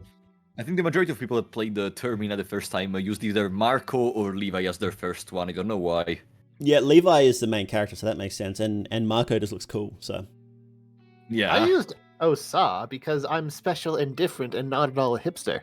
I mean, I was tempted to, but I'm like, I'm not going to understand. At that point, I didn't understand how magic worked in the first game, and I'm like, I'm not going to understand it here either. So I'm just going to leave until later. Would you There's finish the people who first say game that- without yeah, understanding there's people- magic? Yeah, I There's didn't get people, it. shut the fuck up. There's people who say like magic is so easy, and I just don't understand it. It took me fucking a lot of time, like 30 hours, to figure out how to get the souls from Fear and Hunger 2 and get the skills of each character. And magic is not It easy. required 30 hours to figure that out. Portfolio, I went through it already. I cannot go back to it again. Sorry. No, wait, Look- Yeah, you'll have to no, just rewatch the podcast. Yeah. Yeah, you gotta watch it. God damn it, I missed an important part. How did you require 30 hours to... Portfolio, you cannot bully me with that one. You gotta You'll bully me have in to the watch comments the below. podcast, Yeah, you have to Polo, watch. where Mhm. you'll Oh, also be right. able to verify that it is in fact a doll with ketchup. Oh, Listen. that's Yeah, right. That's true. That's true. Okay, We Yeah, were yeah, able to Jones, confirm that. Jones, Mhm. you know, in the video I'm gonna upload tomorrow, I respond to the worst review of Fear and Hunger Termina, which I can already tell it to you because it's gonna be out by the moment in which this podcast comes out. They say that the game shouldn't promise child abuse because there is no depiction of it in the game. And And there's Like, not Raccoon. because he's hitting a toy box. No, but Raccoon, that's the funny part. Toy. Even if, but it's not because you're a stupid idiot, but still, even if that was a toy, there are still the cherubs in the orphanage that are a depiction of child abuse. But that is No, not no. Those are monsters. human. That's That is a monster abuse. cherub. That's A different. monster, Portfolio. Those Yeah, are literally exactly. children. What do you mean? No, No, it's they're a monsters. monster. They're If not they were children, children, they would monsters. say hi to you. First of all, they don't say hi. Okay, let me make you a question. What gotta is the bell rephrase end? that. What is the bell end? A dickhead. Okay, but what was Technically it true, before? yes. Before it was a person. I do Prove you it. know about it? Does it have the expiration date on the back? Yes, You that was see it? they were people. We're not arguing this. Balance for people. Prove it. And cherubs Also- are children. The children of the orphan. What do you mean, guys? You never played Fear and Yeah, Hunger they Termina? used to be children, but that's like saying that, They're oh not- yes, this like, yeah, adult also exactly. used to be a I can child, see therefore that, yeah. abusing him is child abuse. No! Yeah, Those, your logic. You know, I was watching a person yesterday that was saying something similar. That was saying something like, we shouldn't be, we shouldn't feel, we should like everyone independently from what we actually like, because if you don't, like for example, no, I mean, I'm not gonna enter too much into this, but your logic is stupid, honestly, in this moment. listen to me, So- okay? And that's what we But call an ad hominem, worry. so I accept your concession worry that you about can't it, Fabio, defeat my because- ironclad logic. No, Why I is this could, but worse it's than a you very said to long me? discussion, and it's midnight and 40 a.m. in my time. I just came back from 7 hours of theater. I don't really want to discuss so much about this. But Polo, listen, okay? The wisest Uh. word you said to me is like no one can say no to your, your lore, right? So I'm saying Yeah. that they are not humans; they are monsters because we fight them when they're monsters. Yeah, but Checkmate. Dark Raccoon. Can I call you Matthias? No, Okay, so listen, there is a difference between your headcanon and the advertisement of child abuse in a game, the warning thing in the game.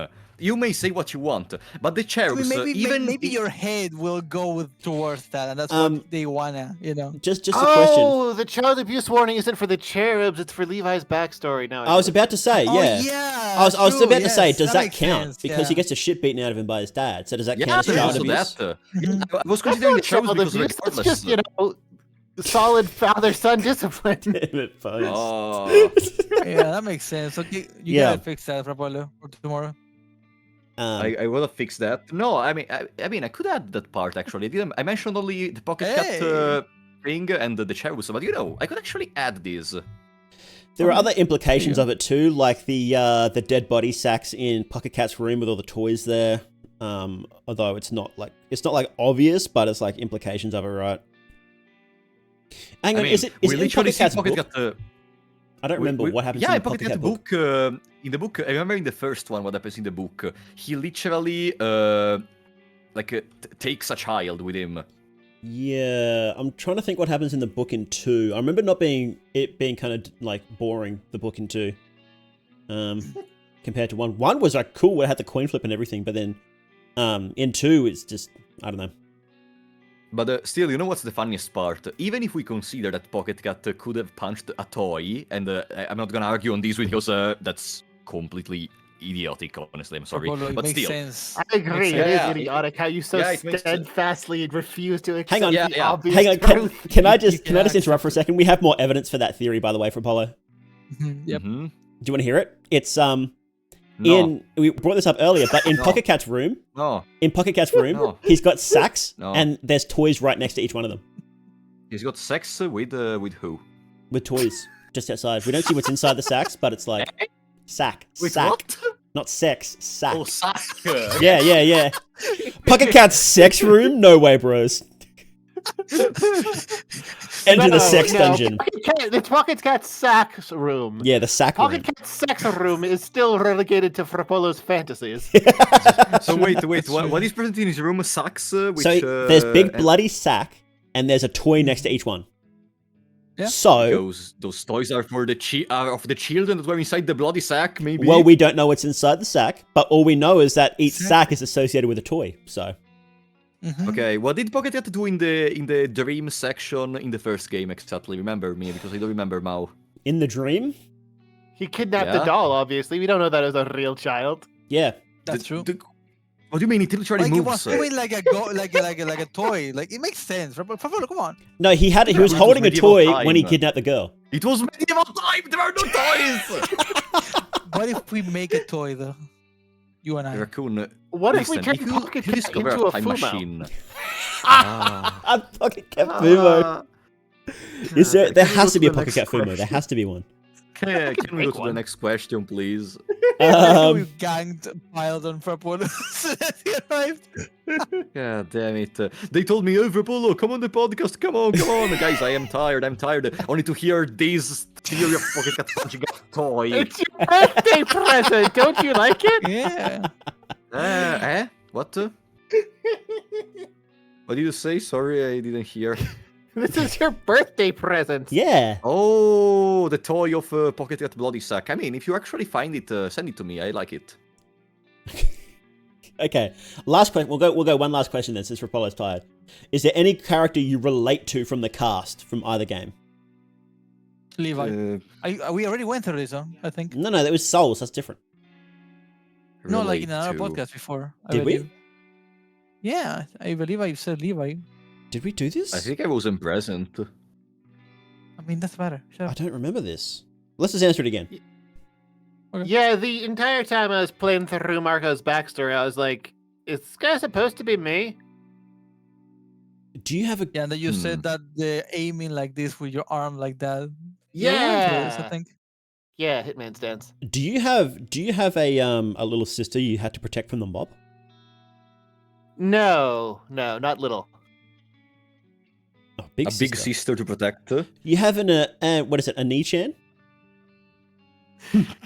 No way, bros. I'm not answering that question because of the way you phrased it. Did you get a Nichan? I like to think I'm Percolate. I'm cool. I'm in charge. I'm a boss.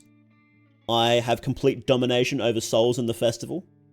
And I have killer legs. My legs are pretty good, I think. Yeah. I mean, that's good. They're tanky legs as well. Yeah.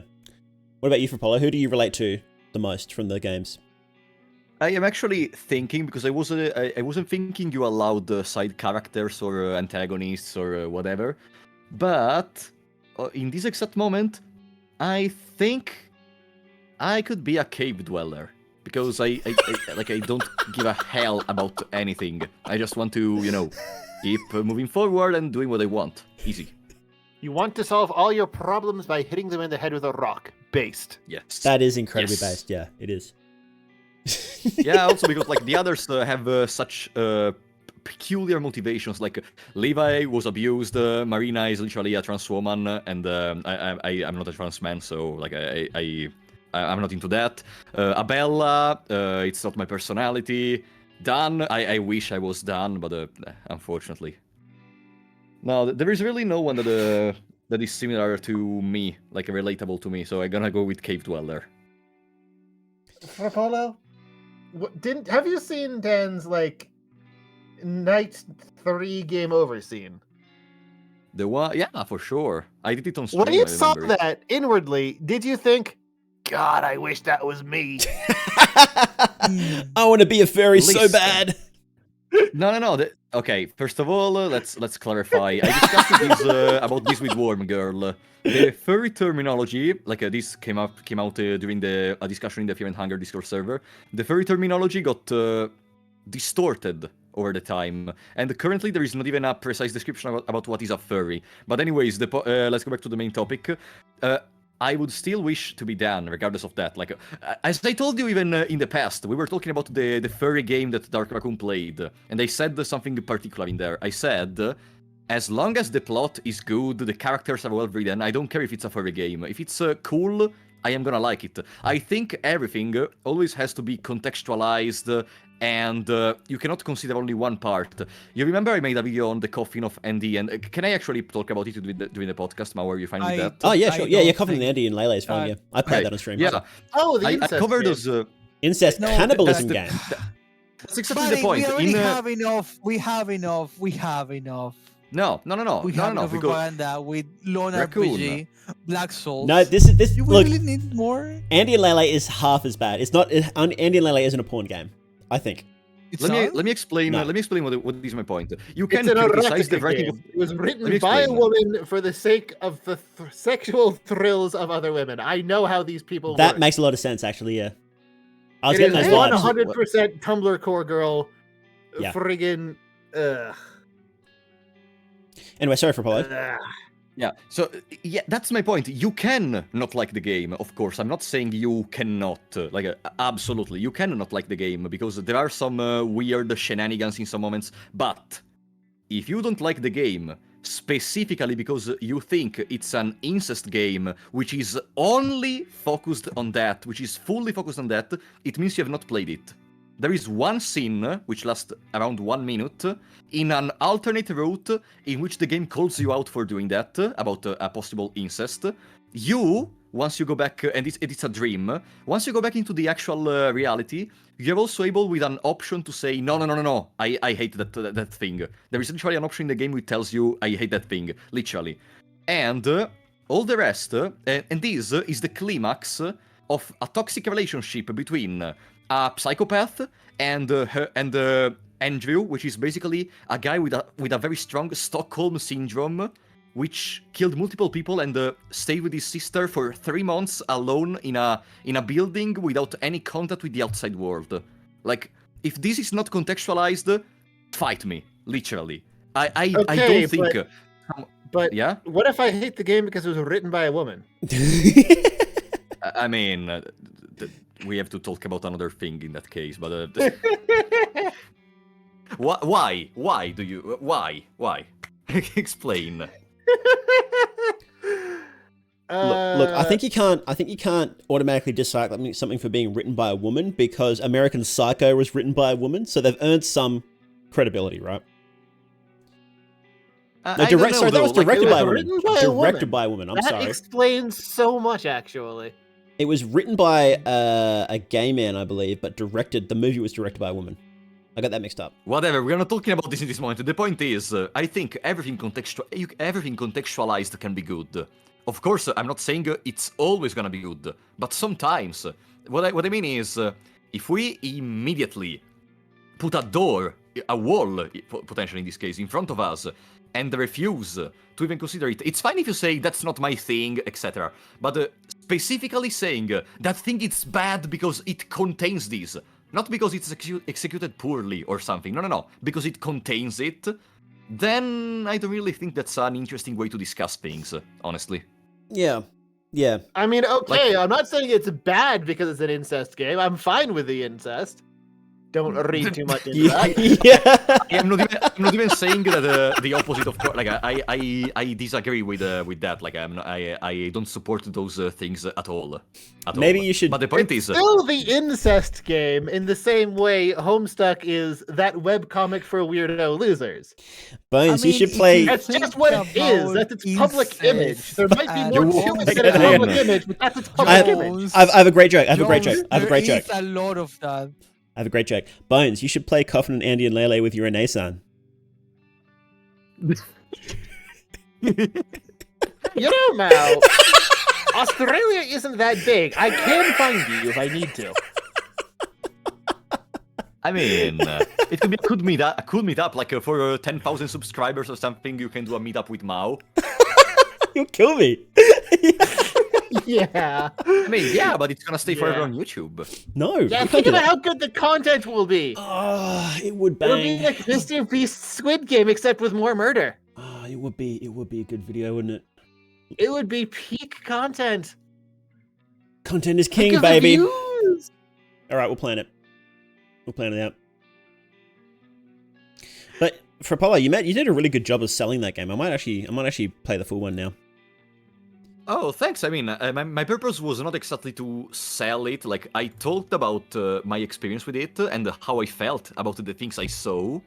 And, when I arrived to the point in which I actually... First of all, I didn't do the particular ending on the first run. When I went back and actually checked for some Easter eggs, I did it. But, like, once I saw... I was recording everything because I already wanted to document myself more, etc. But once I saw that scene, I was like... that's it? Is this that enraged the people? Is 1 minute thing? Like, and that's in that moment I said, you know, I am gonna edit this. I'm gonna talk about this because this is a topic I'm really interested in too. I'm really interested about explaining this. And yeah, it went very well. You know what's funny? In the comments, someone actually said the biggest YouTuber fall off on the platform. The video is second between my last 10 videos uploaded. Yeah. I mean, it is a topic that is very important for the community, I guess, of that. I mean, game. we may So say I'm guessing- controversial, but the point is, what I hope was clear from that video is that just because you don't support a topic, it does not mean it cannot be talked about in an interesting context. Like in Fear and Hunger, there is rape.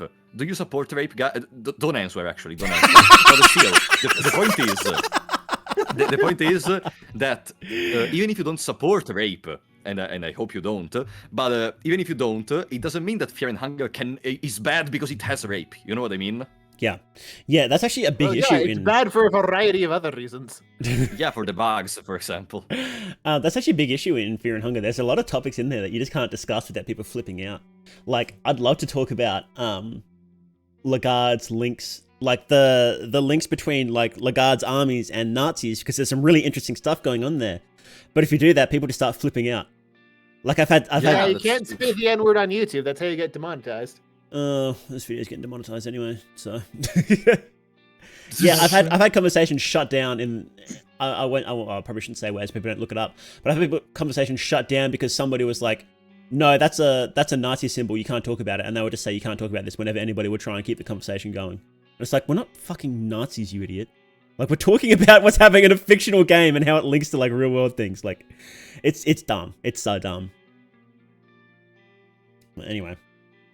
Anyway, next question, since we're still doing that, I think. Oh, how about I think we should wrap up because for Apollo's pretty tired. We'll be going for almost 2 hours now. One last one. One last one? One last one. Let's see. Where's a good one? No, don't go for a good one. Go for the worst option. The go worst for like a Smash or Pass the worst torture one. or something. Something Don't about do shipping. lore. There's one that's like Just don't 5 do them. paragraphs. I could read that for the next 20 minutes. Go. Do you really No. want me to? Yes! Hurry! Hmm. Okay. I'd like to preface this by saying I enjoy this theory almost exclusively narrative reasons, so apologize So apologies for it being long-winded and convoluted. I played through Fungal 1, watched gameplay for it as well, and I've watched various playthroughs of Termina. I can't play Termina as I don't have Windows, so I'm sorry if my ignorance in the second game is apparent. But I've been sitting on this theory since about April, wanting to explain my thinking since I know it's unpopular and probably impossible. I created this theory before Mao's Sun God video was released, so it may alter some of my opinions here. I don't know if I fully agree with the Grogroth being the Sun God thing. But there are aspects I do appreciate. I feel content with my answer. However, my theory could serve as an answer and basis for my experience while contradicting another's opinion, with basic respect to continuity, which is why I wanted to delve into the games more personally and thoroughly and offer a greater understanding. To explain my reasoning, I studied various religions and sects of Christianity, researched Gnosticism, a variety of Baltic religions, Bogomilism, and Zoroastrianism, which I won't be mentioning, but they all relate to my theory. I'd like to do more in-depth research on these creeds as well, but this is all I've accomplished for now. Anyways, I concluded that Sulfur and Allmere were twins before ascending. This theory is out of the blue because it almost seems impossible. However, I believe my almost impractical view could offer more information and light upon the story. Allmere and Sulfur's twinship can be helpful in both overarching theme of change in the games, the legitimacy of their ascension, and their connection to the false sun god. In the games, the relationship or siblinghood of characters is often depicted with religion. Two of the glaring examples are Olivia and Ryla, as well as Enki and his twin. With both twins, one of the two has ascended or succeeded in some way, Ryla becoming logic and Enki writing the skin Bibles, while the other one was shadowed or had bodily ailments. Olivia's vascular myelopathy and Enki's twin dying. This could be a direct reference to Sulfur and Allmere. When the man in black is talking to the player in Rare's dimension, he states, "As one, the ascended one became two." That was when humanity finally reached the heights it had always strived for. Only, it was not two gods that humanity yearned for, now was it? While this definitely seems to be the sun god evolving into two separate beings in the process of being ascended, I'd like to interpret it more metaphorically. While Enki and Ryla were the successful twins, they were successful because they overcast their counterparts. If Enki's twin hadn't died, whether by his own hands or another, he wouldn't have become a dark priest, gained the vision of the god, and enlightened himself and humanity. With Ryla, if her parents weren't dismissive of Olivia's condition due to their strong religious beliefs, she wouldn't have become logic. Both Enki and Ryla aided humanity in their discoveries and enlightenment, like Allmere's religion, but they needed their other half to be successful. Another theme branching of twinship is a myth of the Baltic twin deities, often told through Latvian. Oh my god, nope, I've hit my limit on this. Okay, two things. Wait, it Two was things. getting good. No, I'm sorry, Bones, you asked for this. Oh my Yeah, god. good. Okay, I go The on. have myth a of the question, Baltic though. twin What- deities. Sorry. But is there a question in this thing, or is it just explaining the theory? No, I didn't understand. Sorry. Part of the submissions was we can judge their theories too. So. Oh, okay. Continue. Baltic twin deities often told through Latvian and Lithuanian folk songs and/or tales. Although the myth is told differently, the basic plot, to my understanding, is that the sun, Sole, goddess's daughter, Sole Merte, was married to the heavenly twins of Dievs. This marriage was seen as savage to the god of thunder, as Salamete was the daughter of Dives and Sal, meaning the two twins married their sister. So before the wedding, the daughter is struck down by lightning, drowns, floats across the river to the sea, and is grown into a linden tree. I feel as though the story gives insight on the ideas of ascension for various reasons. First of all, the heavenly twins are often called by the same name, though they are two separate beings. When they are referred to as individuals, one is called Usins, the rising sun, and the other one is called Martins, the embodiment of death. Usins and Martins are a direct parallel of Allmere and Sulfur in that they form a cycle together, Allmere being life and Sulfur being death. However, their cycle is flawed in the world of fear and hunger. Allmere may be perceived as life, but has caused innumerable deaths, whether it be at his own hands or the hands of his followers. Sulfur doesn't want death, he craves the unending torture and burning of his few followers. He doesn't want their suffering to end by death. Along with that, the twins are often associated with horses, like the sun god in the museum in Termina.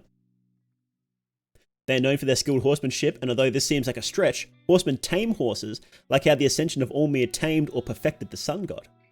Moving on to Solamita, linden trees are often used as a symbol for simplicity, perfection, and innocence. So Solamita, being rebirthed into this tree after dying for her incestuous actions, could be seen how Allmere rebirthed humanity. Before Allmere, humanity was barbaric and became more civilized with their religion. However, this tree is mythological and an idea made by the Baltic people, like the improvement of humanity by Allmere. It's a fantasy created by people in order to believe they're improving life but continuing to commit cruel acts that are performed by both the stories of Allmere and the followers attempting to replicate them. Killing innocents who don't believe in their god, the discrimination and wars created by the followers, and religious practices that are inflicted onto others or themselves is not improvement, but their society has deluded themselves into thinking so. I'd like to explain more of my thinking with Bogomalism and the concept of black and white threading through the games, but this is all I've achieved for now. Sorry this is so long. I wanted to see others' opinions in this matter, but thank you. Oh, okay. Wow. That was like 20 minutes. Enki is not a twin. Enki had a sister, didn't he? He had a Yeah, Enki sister. had a It wasn't a sister. twin sister.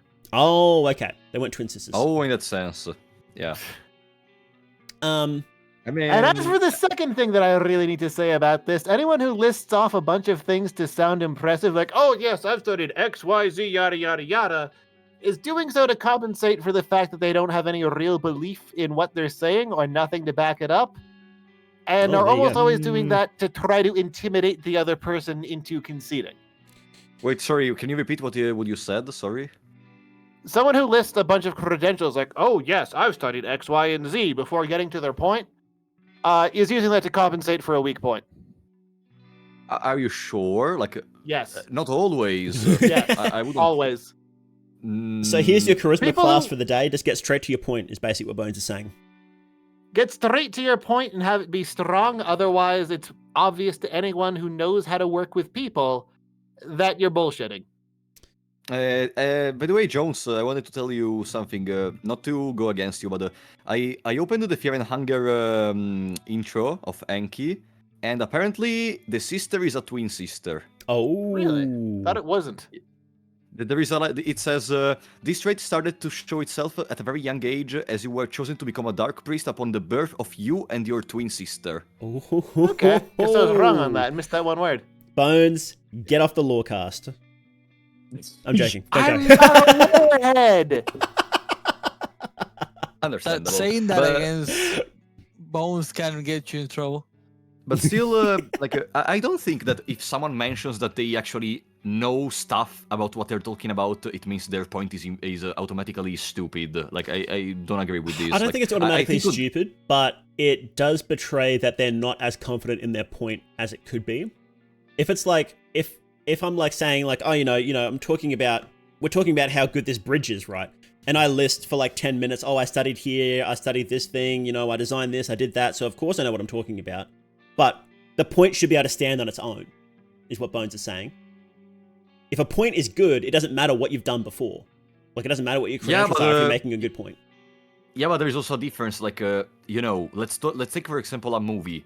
A person can say, I studied. How is the movie science called? Whatever. I studied. I don't know how in English it's called. Whatever. I studied cinematography for 50 years.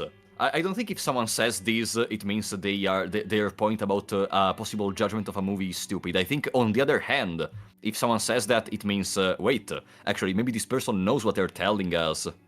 If someone has to preface their opinion with something like, oh, but I've studied cinematography for 50 years, it's I don't know. because they need to use that as the main thing to convince you rather than whatever point they're about to follow it up with. Yeah. But I don't know, I think This if is they a don't tell very that, basic persuasive technique, Fropolo. Every Is it? single scam artist uses a variation of this. I don't know, then what? Do you think they should first explain their point and then Yes. later saying... Get to the I point. have... Look, okay, Bones has spent like the last 50 years scamming people. He knows all these underworld figures. He knows this back to front, right? So Bones understands a good scam. Wait, but you just I get did that. the same thing that Bones said doesn't work. You just said Bones spent 50 years doing this. It means your point is stupid, apparently. With this theory. Eh? So anyway, let's actually talk about the theory here. Let's That's the sound of the joke The going theory is clear a over your head. paradox. It's a paradox, this theory. It broke itself. No, I don't think so. So the idea is that two people ascended together, not just one, which I think is pretty interesting. of course, I do subscribe to the idea that, you know, Allmir, the sun god, and Sulfur are technically like one being in a chain, right? But there is the idea of a twinship with Allmir, but it's not the twinship isn't between Allmir and Sulfur. That's the trick, right? The man in black's tricking you. The twinship is between Allmir and Venushka.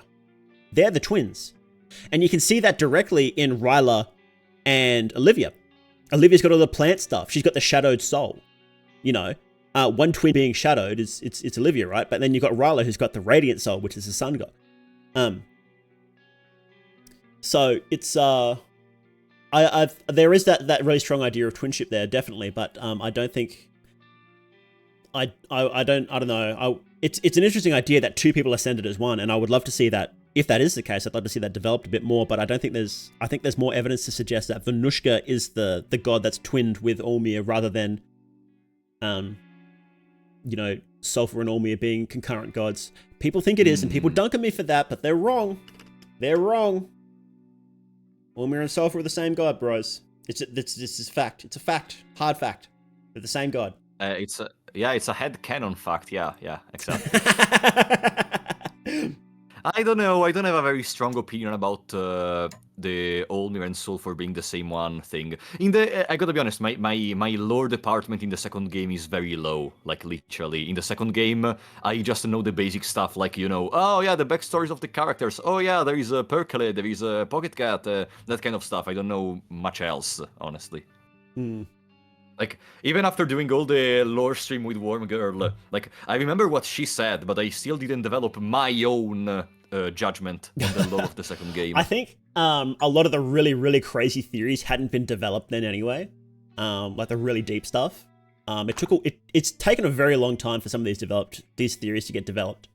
Because what do you mean? Dungeon Knights is canon. It is canon, yeah.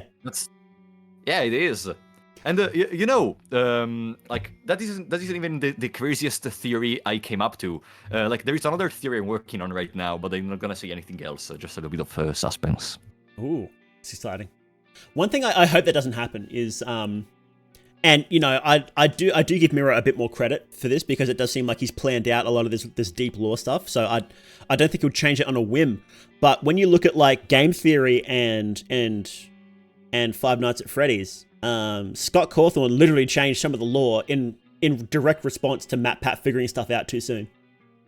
God damn it! So, you know, I don't really like the role taken by Five Nights at Freddy's. Like the first game was, you are in this place, survive. And then they need to add the, you know, actually Scott, James Cawthorne is the one that did the bite of the 87 in the toilet of the freaking dungeon, because there was a Foxy that was running, then there was Golden Freddy, there was the Freddy Fazbear, there was Funtime Freddy, then there is Nightmare Freddy, but then we have also like a Hippopotamo Freddy or something like that. Bro, it was a scary place, not a lot of information. So now that there is information, it's not a scary game anymore. It's more like an extravaganza. There were actually posters detailing some of the backstory in the first game. They would change out throughout the nights, which would help you like realize that they were important, and they were describing a murderer who killed 5 kids. Which one? Wait. In the first part? Game. Yeah, but even there, backstory was, you know, part of it, but the rest. Yeah, of the but stuff it was so secondary that you really don't care about it. Yeah. Oh, yeah, but the point I'm making is that I hope Miro doesn't change the law in response to loreheads me figuring out lore ahead of time. Yeah. Or me. Oh yeah, you know. me of course, yes. Yeah. Because of the pocket thing, cat with the bag. Yeah. See, the I hope toy. he specifically changes it to my theories because they're stupid and plausible. Like despots being real. Vampires. Yes. Vampires are real though. They're like in the game. We might actually get Bones. We might actually get a cute vampire girl in one of the games or an update. We might actually get that. I know. I can't believe that. See, that's a great example of changing the lore to fit my theories. He should do more of that. They're great. Didn't they're the my theories. developer answer in that video, in that podcast? I think he answered and said like something along the lines of noted vampire girl. Yeah, he did. In response, I think we were talking about what we want from like Fear and Hunger 3, and he listened to it. So yeah. could you imagine? Imagine. It's gonna be so good. Fear and Hunger 3, Give the me main that character's gonna be a vampire girl. Well, vampire girl, yeah. Oh, you know what's gonna happen? It's gonna be traces of God of Fear and Hunger, and it's gonna be the little girl, and she's gonna be a vampire. That's what's gonna Traces be. of God of Fear and Hunger. Yeah, calling it now. Hmm. Traces of Gopher. Let's go. Let's go. Let's fucking go, bros. We've done it. We've solved it. That'd be pretty cool. What about Traces of Sulfur and it's a distorted Perkele? Ooh, that'd be sick. I hope Perkele's fight in Ending C gets buffed. I hope he gets a second phase where he goes sicko mode. He summons like Longinus and goes nuts. You know, while I agree, I would love to see a Perkele buffed. I don't really think the purpose of Perkele is being difficult. Like, if you think about it, no boss in the game, even in the first game, is really difficult. Like, maybe Sylvian may be considered difficult, but even there, if you have 4 party members, it's a joke. Oh, So... I think this is the same argument, though. I think it's like, if you know how to perfectly defeat this boss, then it's a joke. It's like, yeah, but that's sort of how the game works. It's like, oh, yeah, you can beat Rare in like 2 turns and completely nullify all of his attacks, you know, with like 2 items. It's like, okay. Like, it's like, yeah, No, that's just like how the games work. I gotta be honest with you. The first time I reached the Perkele, I think it was I was playing as Levi.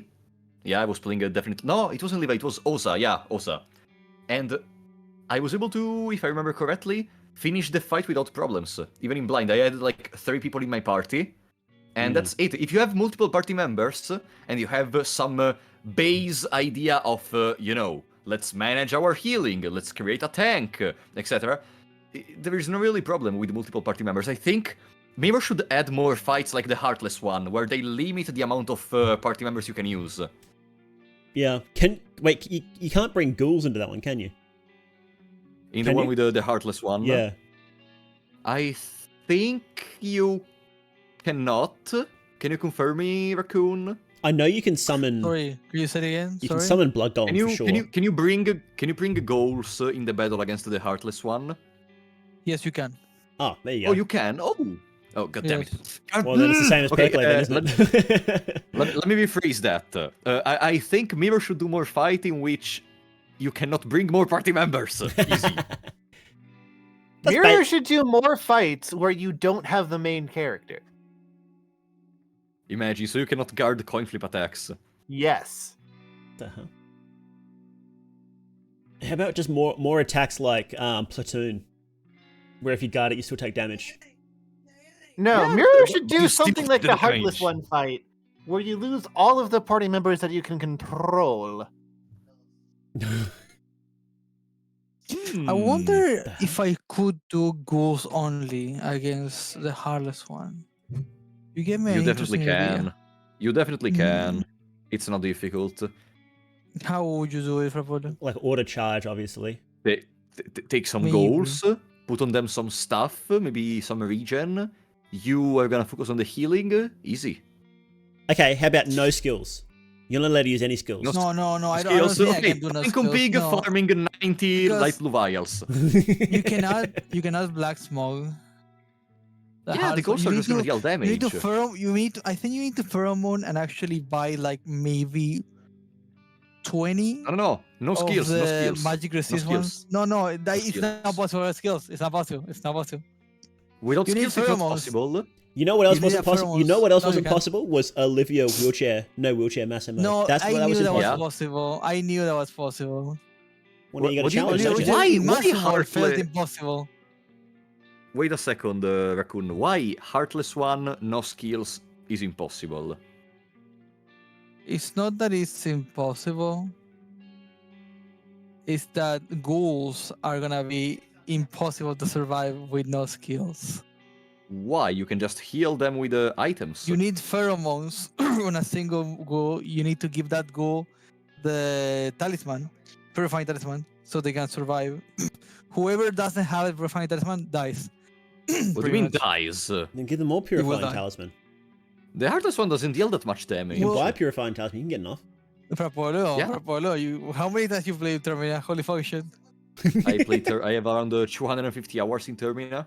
You need more. 300 more.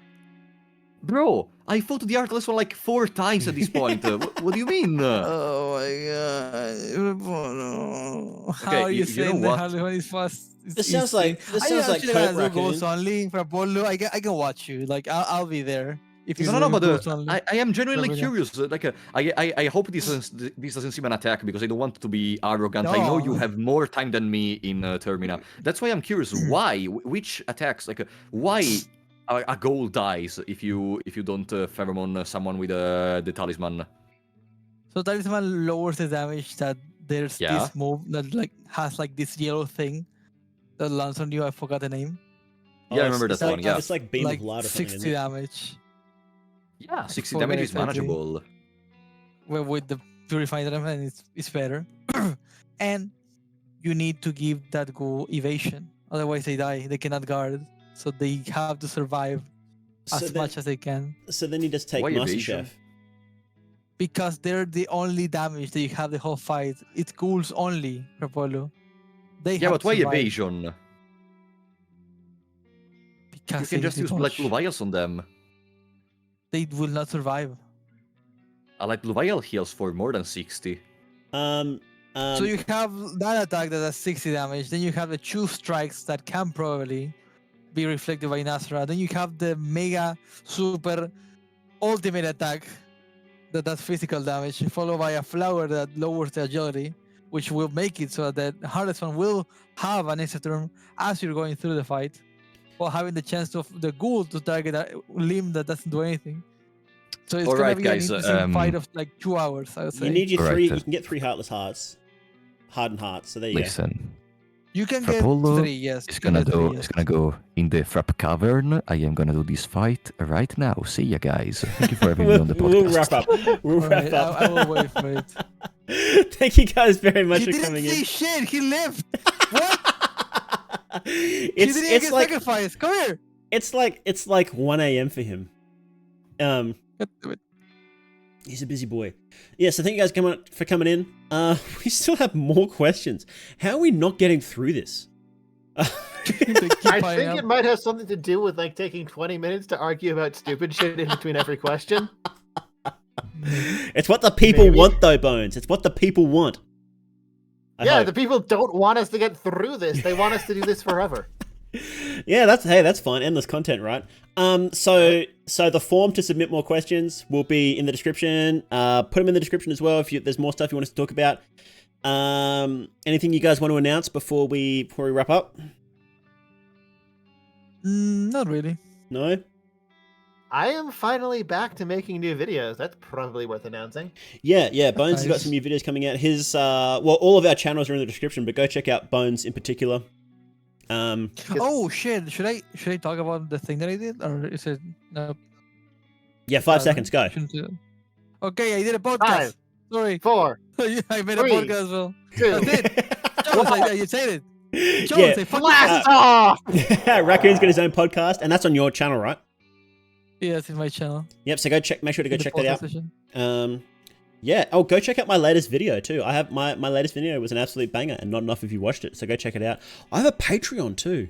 Go subscribe to me on Patreon. Give me money. I need it to live. Oh yeah, I have a Patreon. I set it up as a joke. Oh, you have a Patreon? Same here. I never touched Only it. thing that the reward tiers do is give you the extremely bad with money roll in my Discord. That's great. Yeah. So thank you guys very much for coming in. Really appreciate it, and we'll see you again next week.